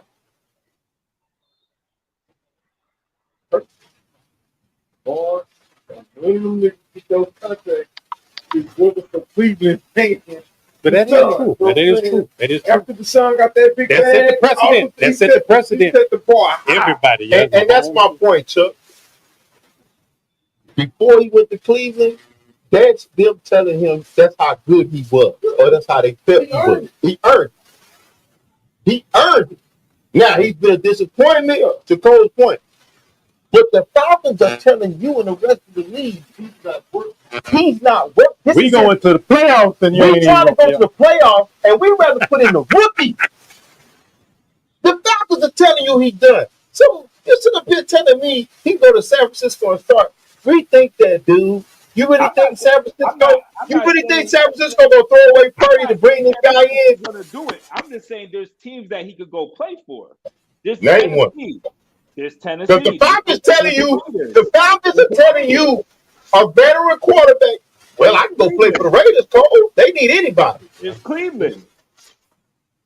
It's not an upgrade. They telling you that. They telling you that. I mean, they telling you they start a rookie to get to the playoffs. Cole. That is a big testament to think about. Coach Stefanski and Cleveland never ever wavered in his support of Watson. You know what I'm saying? That's a damn sight better than Kirk Cousins got in Atlanta. Kirk Cousins went to Atlanta his first year, signed a big contract, and they said, you know what? We can't go to the playoffs with him. Everything you just said is just look at Russell Wilson. You go to the right team, the right place, all that is possible. Well, I tell you what. Russell Wilson has won. That's different. I tell you what. They ain't bench Russell Wilson for a rookie in Denver. But they did bench him. They ain't bench him for no rookie. Who was the and they had and Denver didn't have a chance to go to the playoffs. Atlanta is Cole, get past your fandom. We're gonna go to the next topic. Get past your fanaticism and just look at what the Falcons are telling the rest of the league right now. Just look at what they're saying. I'd rather be benched for a rookie that's a first round pick. When Russell Wilson was benched, he was benched for I don't know who he was benched for. I don't even know if that dude is still in the league. Yeah, and guess what? Denver ain't have a chance to go to playoffs. Atlanta is saying we believe for us to go to the playoffs, we benching our $160 million man for our rookie. We have a chance to win the division. We'd rather go with our rookie than to go with this guy. The guy that you say took Minnesota to the playoffs all those years. They're telling you that he's not good. They're telling the rest of the league he's not good. We gonna see. He had Jefferson right before. Yeah, he had Justin Jefferson. Look at what Sam Darnold doing with Justin Jefferson. That should let you know Cousins ain't it. But Cole want to tell me he can go to say, why in the hell would San Francisco throw Purdy away for that? For a guy that just got benched for penny? Yeah, I'm gonna need you to advocate for my man Watson contract a little harder than you're advocating. I ain't gonna lie. Come on, it's true hatred, man. It's hatred, man. It's hatred. He just happy that he's right on something. So he gonna drive it to the ground with his debate of the year. I said Watson wasn't nothing, and now I'm gonna ride with it. And then he gonna advocate for Cousins. Get out of here, man. It's one thing to give him the contract, but for give up all those draft picks too, nah. And your man MB, yo, he got ejected out the game, yo. He didn't want to play. He got ejected on purpose. Yo. He's a bum, yo. I can't stand MB, yo. Let's do one NBA topic and then let's get out of here, man. Hey, so what's the score in that game you watching, Cole? He just flopped. And then he gets mad because he's flopping. He's so mad he didn't want to take his school. Yo, Embiid is trash, yo. They should trade him for Zion, yo. They should trade him for Zion, yo. Be like, yo, just take him. I'll take my Hey, let's chances. get to one NBA topic and let's go. Hey, I'm very interested to ask both of y'all this question about the Golden State Warriors. All right, they looking to add another star to Steph Curry. Who should that be? Who would be a good compliment? Clay is gone. They need somebody else, and they talking about it. It's been in the media out there in San Francisco. They want to add another star. Who would fit that? Who would fit that mix in Golden State? Let's start with you, Cole, and we'll come back to Russ. I personally think they need someone young. I heard Jimmy Butler. I heard LeBron. I mean, if they do LeBron, I think it's to sell tickets. I think they can win a lot of games. I just don't know if they'll come out the West. I think Jimmy Butler be good, but I think Jimmy Butler's just playing for that last contract. I personally think someone like LaMelo Ball, Zach LaVine, like they gotta go young. They gotta go someone that they can transfer power over as Steph gets older that can take over games at times. Right. You know, like I like LaMelo over there. I think LaMelo would be perfect the way that he penetrates and kicks out for Curry. I think I like what's his name? I like even Fox, De'Aaron Fox. Yeah, Chuck just said that. That's a great pick. Yeah. Both of those make sense. I think Tyrese Halliburton. Or if they can still Devin Booker. If they can still Devin Booker by giving up a couple of things like Devin Booker and Draymond, they be executed. What you think? Booker's a player, but I don't know. I think you need another point. I think if you could get like a Halliburton, Tyrese Halliburton, I like maybe Donovan Mitchell, or worst case scenario, you could do like if you could find a way to wrestle Drew away from Boston. Yeah, if you could wrestle Drew away from Boston. No, I don't think they're gonna let him go. But like somebody in that particular vein, maybe Derek White from Boston. Because it's like they need a Steph doesn't need to play point. They could find a way to run him off screen like Reggie did late in his career and just spot up. And that's why I think with Chuck saying 100%, and I think Cole is on the right track. I've said this before about them. They know that he is not, and people don't take this wrong. I don't look at him as a scorer. I look at him as a shooter. To preserve his career, they need to get him off the ball. That's why I think Fox would be perfect. I think LaMelo, I didn't even think about LaMelo Ball. Because at the end of the day, that might make the most sense because I actually think Sacramento, they have something there. They may need to just tweak and keep going. Yeah. Charlotte doesn't have anything. That guy, and that's LaMelo right from Charlotte, right? Mm-hmm. They're not going anywhere. He's a West Coast guy. Of course. And LaMelo can make, much like Fox, they can make their own shots. That's what Golden State always needed with that mix. That's why KD worked with that mix. Mm-hmm. Do you remember when Golden State was even trying to get hard? Because they need somebody that can get their own shot. They can get Buddy out of Milwaukee. I don't know if Milwaukee's going to move Buddy, but I feel different too. Well, it is. Middleton. I don't like him, but I understand why he would go over there. But I just think between even Halliburton, I think Halliburton, Fox, and LaMelo, I think all three are perfect because that's how you're going to sustain Steph. Get him off the ball. Just let him shoot. And if it's a young guy, that's another piece that you can build after Steph. And here's the thing. Grooming, right. You're grooming. And at the end of the day, you can keep Steph around because the young guy will take the mantle. And let Steph sit there and spot him. I think all three of them. Or you strike while the mantle's hot. I personally don't think. I'm hearing rumblings from following the fan page on the 76ers that they're not a big fan of Embiid as much like they used to be. Well, they got to be getting tired. Yeah, they got to be getting tired. Throw Kuminga, throw the Porzingis or whatever that point guard is the guard that they have.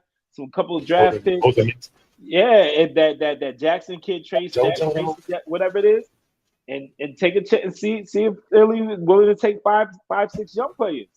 and B can shine with Curry, you know, or even take Zion and Ingram and I say, think hey, about all like like young players.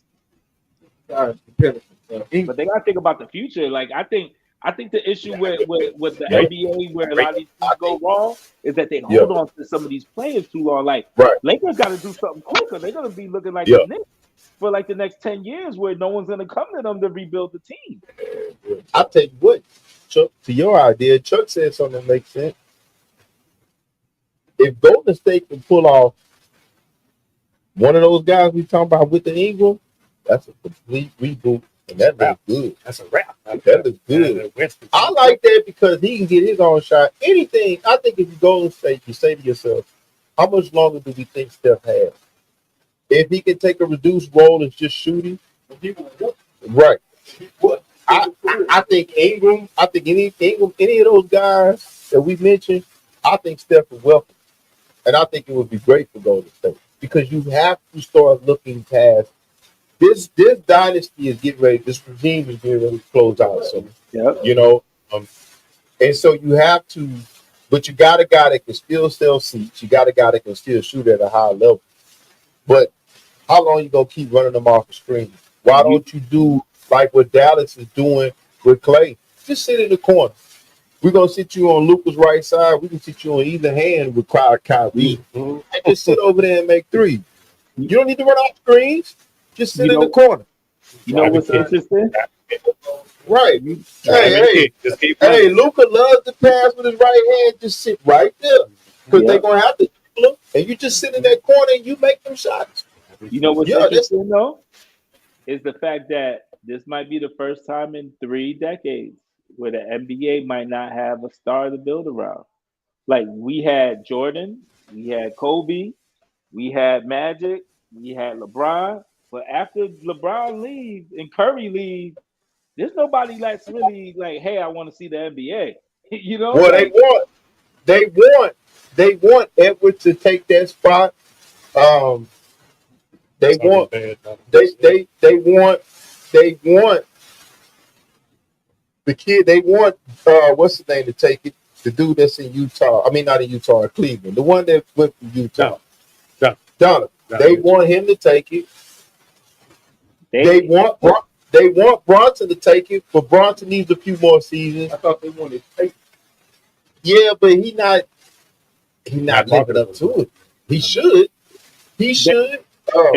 If they don't do it, they need a dynasty like how Detroit. Well, I'm gonna tell you who messed it up. I'm gonna tell you who messed it up. Who they really wanted to take. It was Morant. It was Morant. And he had it. And see, it's not gonna look well now for him because you can't go from Steph to Ja because Steph has this clean image. LeBron has his clean image. It was Morant, man, that messed it up. Maybe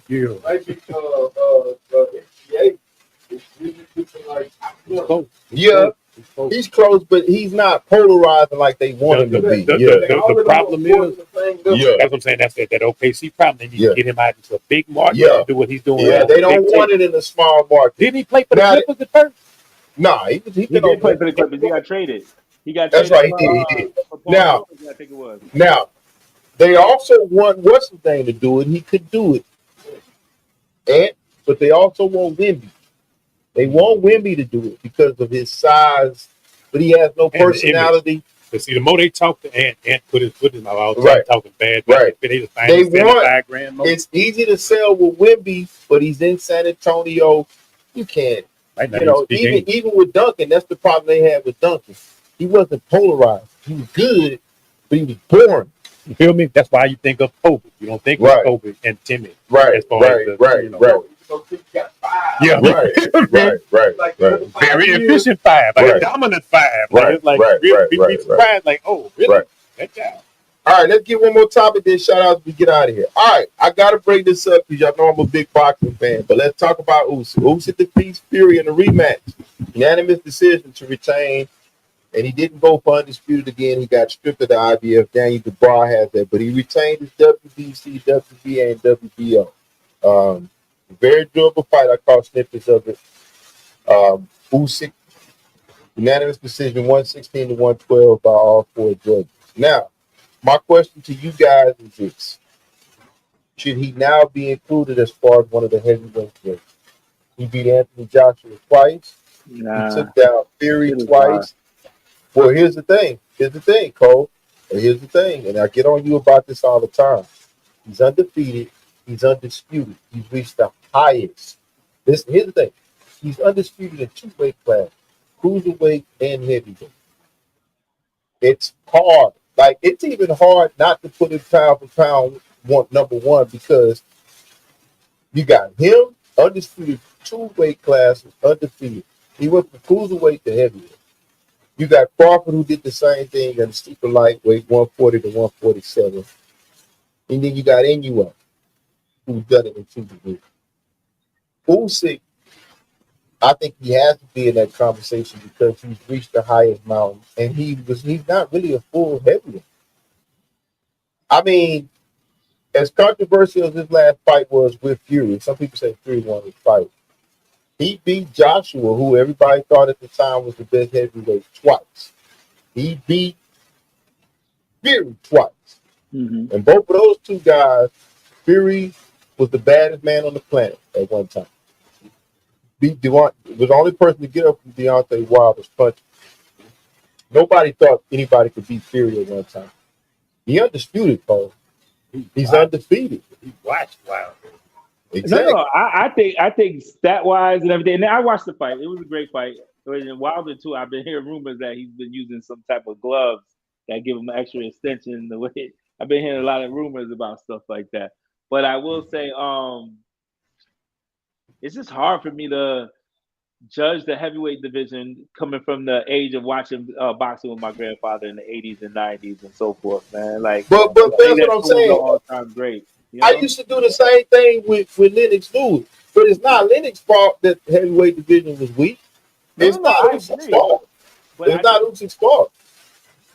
It's like saying if these players in the NBA put up great numbers now, like, can we compare the players back in the day? Back in the day, people played defense. People were competitive. Like, I feel like nowadays it's like open up the lane, shoot your three, do whatever. Like, it's like people play with no care. And it's the same thing with you said it on this podcast. You think Fury is the best. I mean, we even had this conversation that Fury being one of the best heavyweights of all time. He beat Fury twice. He beat Fury twice, yes, and I'm not taking that away. I give him his credit. Can he? I mean, here's the thing. My question to you is, for him not to be put in there, what more does Usyk have to do? No. I think he's the best heavyweight out right now. But like, if I think about it, I'm like, will he beat Holyfield? Will he beat Foreman? So what you're saying is his acknowledgement. I think he beats Holyfield. Go ahead, bro. No, his acknowledgement in this era of boxing, he's certainly he's certainly the best. As far as an all-time great from what I've witnessed before, that's what I kind of connect with that. I connect with that. I can't really quite place him there just because. Give me an example. Who does he not beat from the old time era? Well, he doesn't beat Lennox. He doesn't beat Lennox. No way. I don't think he beats Lennox. I don't think he beats George Foreman. I don't think he beats Holyfield. I think he watches Holyfield. I disagree with that terribly.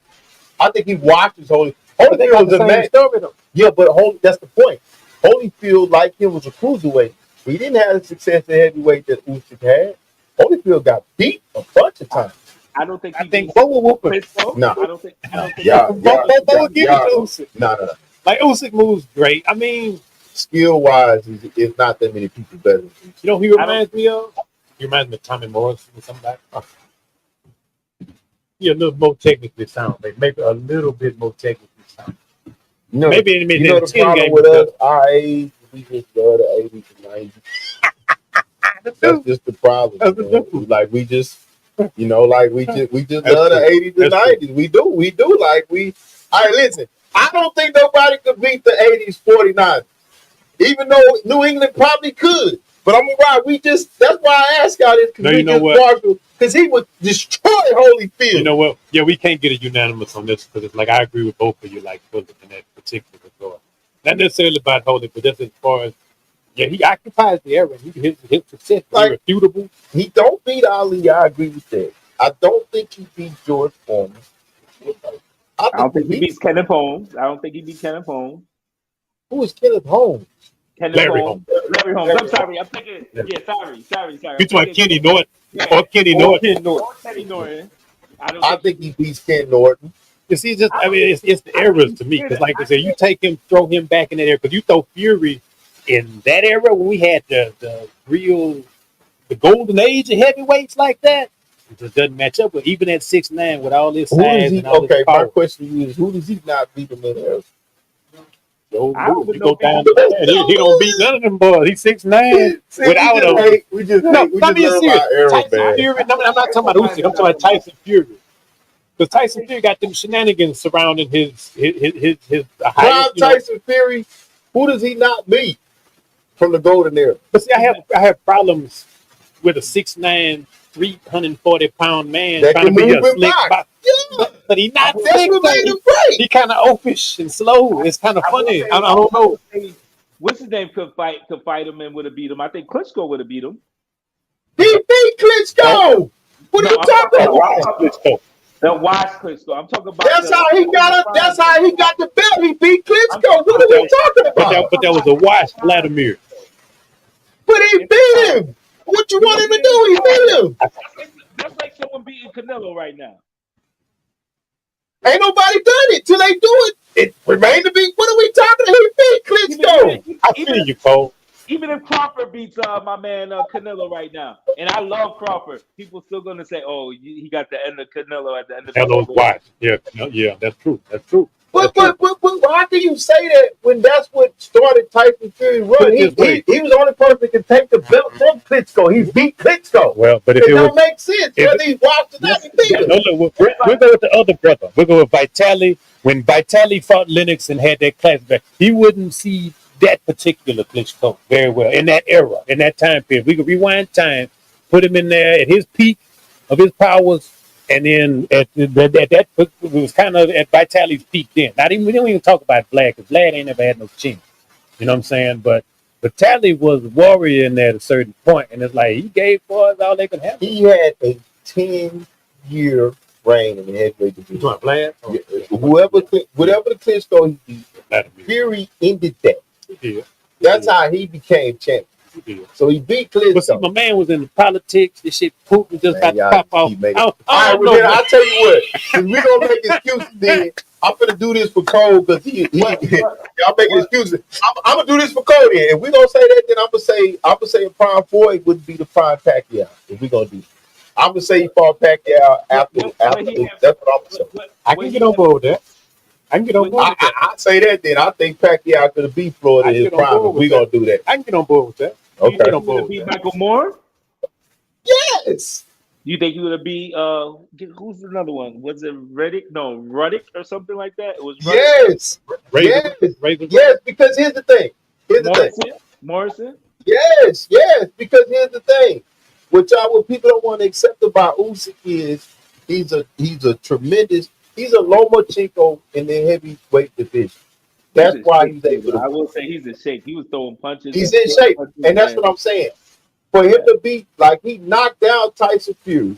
First of all, he's not even supposed to be in heavyweight. That's why I say when you compare him, Evander Holyfield was a manufactured heavyweight. They built him into a. He was really a cruiserweight. Usyk was the same. Usyk went up there. With an iron jaw. Usyk went up there and beat the top guy. So you gotta say he's better than Holyfield. Tyson to me, I love Mike Tyson.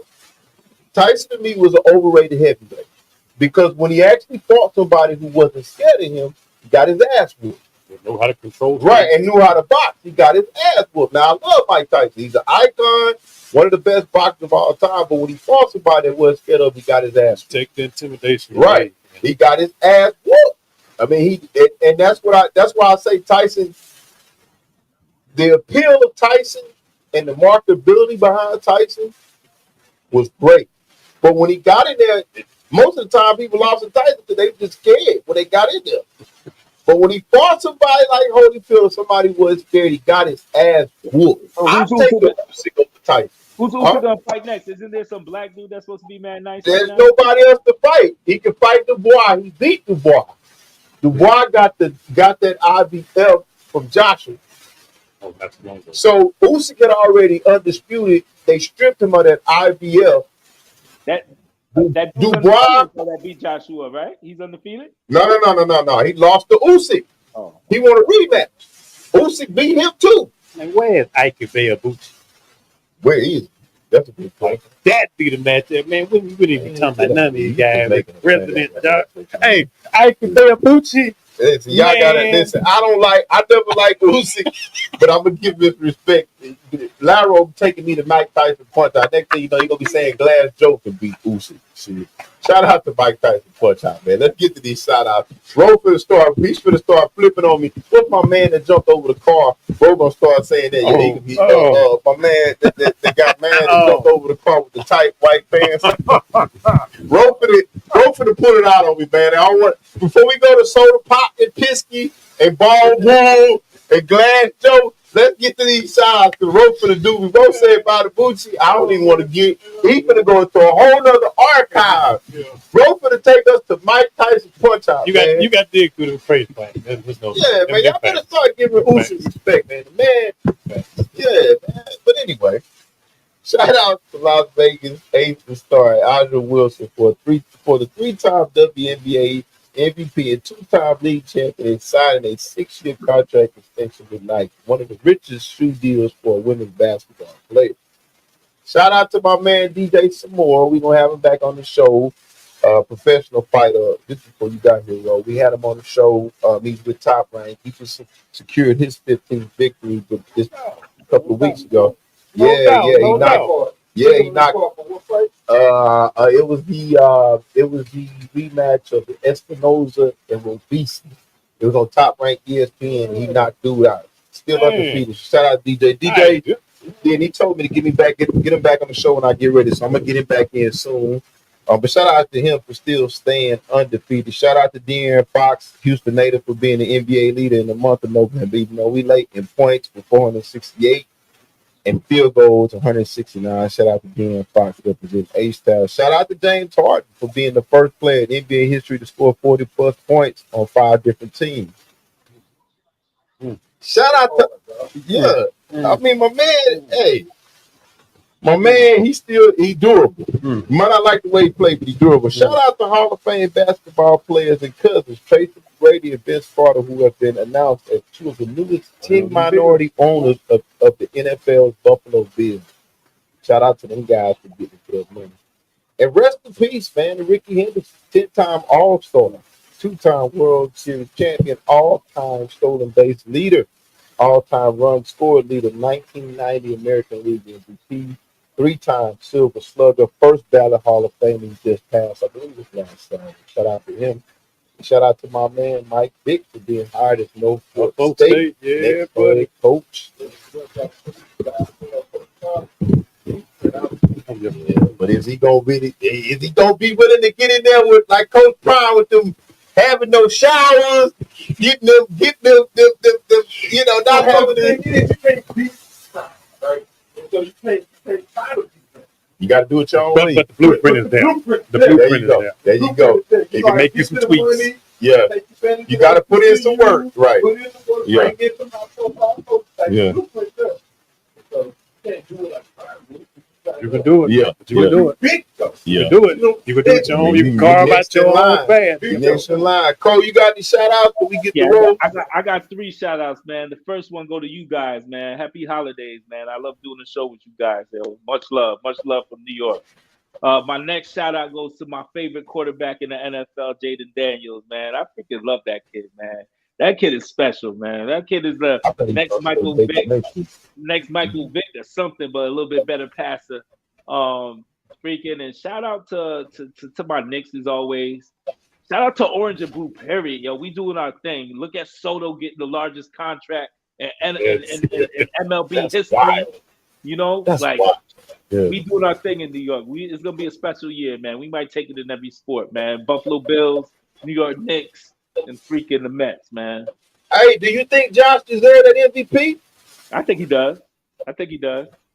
And that was a debate we had last year. That could be next time when we talk of Josh versus Yeah, Lamar. that was a hell of a debate. Yeah, that was Yeah, a that great was. debate. Yeah. I'm gonna get back. Yeah, I started to bring it back up, and I'm like, I don't want to bring it back, but it's like because you could give it to Lamar, but what Buffalo is doing, and the fact that they got rid of everybody and they kept Josh, and then they brought Amari over there, they believe in Josh. I thought the Bills were gonna go down. That's why I was giving it, because at the end of the day, I thought they were gonna barely get in the playoffs. They one of the best teams in the league. Yep. So, yeah. Bro, you got any shout outs, man? Got a couple, man. Shout out to Paige and Juju. That was a hell of a game. I've been Man, checking you out. see that? Man, Yeah. I've been checking out a lot of that girl's hoop. Yeah, Juju is it. Then that's the reason I watch that game. Yeah. I tell you what. Yeah. And let me tell you something. To your point, and it was supposed to be one of our earlier shows. We didn't get to it. That game was played, and then when they played, one of the first games they played against Notre Dame. That backcourt of Notre Dame, Nice. they beat USC that game. It's some monsters out there, and Yeah. women got it. Before you go, do y'all think we seeing the next thing in Juju? I'm seeing GOAT vibes, So man. I personally think women basketball is more competitive than the men's basketball right Yeah, now. I'm seeing, He looked a lot like Asia out there, and that's what I see. She looked a lot like Asia out there. Yeah, well, yeah, because she's not even a banger. She's crossing over. Yeah, she a big guard. Yeah, I'm seeing. Listen, I'm telling y'all something. I don't mean to cut you off, but I'm seeing. I'm not lying. I closed my eyes and looked at it. I'm seeing Maya Moore's line. I thought she could have been the GOAT. She stopped prematurely, but the game is similar. It's a little bit of whole squad, but she shoots better than whole squad. So that brings me to Maya Moore. I'm telling you, bro. both of them, and she set herself apart from Paige the other night. Even though Paige plays, but somebody, right? And she set herself apart. Go ahead. Great point. Shout to them. And them Notre Dame. And then we're gonna say, we're gonna give a special shout to all the coaches, all unsung coaches. We're gonna talk about Coach Dan. We're gonna talk about Coach Tomlin. We're gonna talk about, like, it's really a lost art, and a lot of people seeing big dividends. The difference is evident a lot of times. Who you putting out there in your front office and your coaches. So shout out to them boys who do it every day and don't get no credit, none of the shine for it. So that's 100. Yeah. Word up. Chuck, man, on the final episode of 2024, you want to say something on DWB? No, man. DWB, it's been a prime year.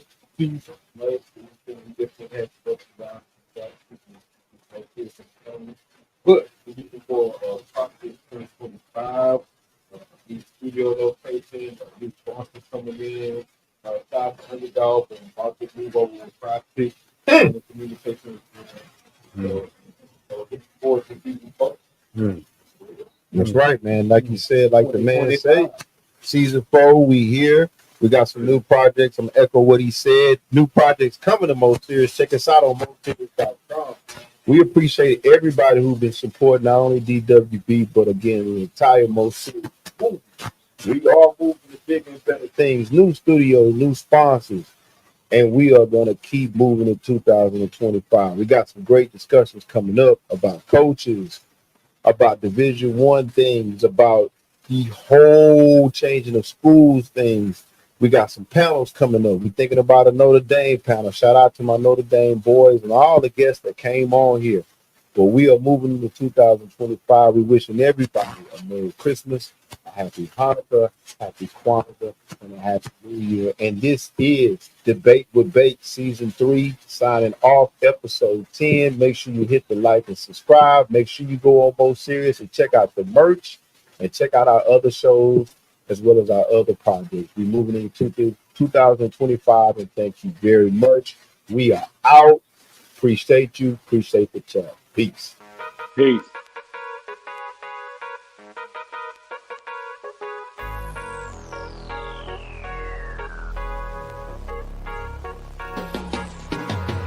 Season 3, Debate with Bake Sports Show. We coming live from the Mo. You know how we go. We talking basketball, football, and boxing. You got something to say, man? Jump up in them comments. We gon' keep it real with opinions and facts. Let's look at the stats. Well, that settles that. It ain't no hating. We just debating, interviewing guests so we can learn how they operating. Give you our perspective in a way that's captivating. Another sports show to put in your rotation. See, Bake choose the topics, everybody looking.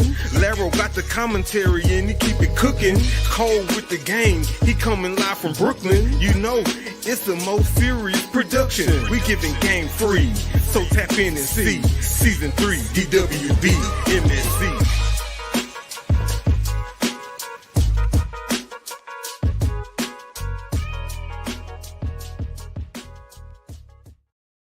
Girl from Notre Dame, bro.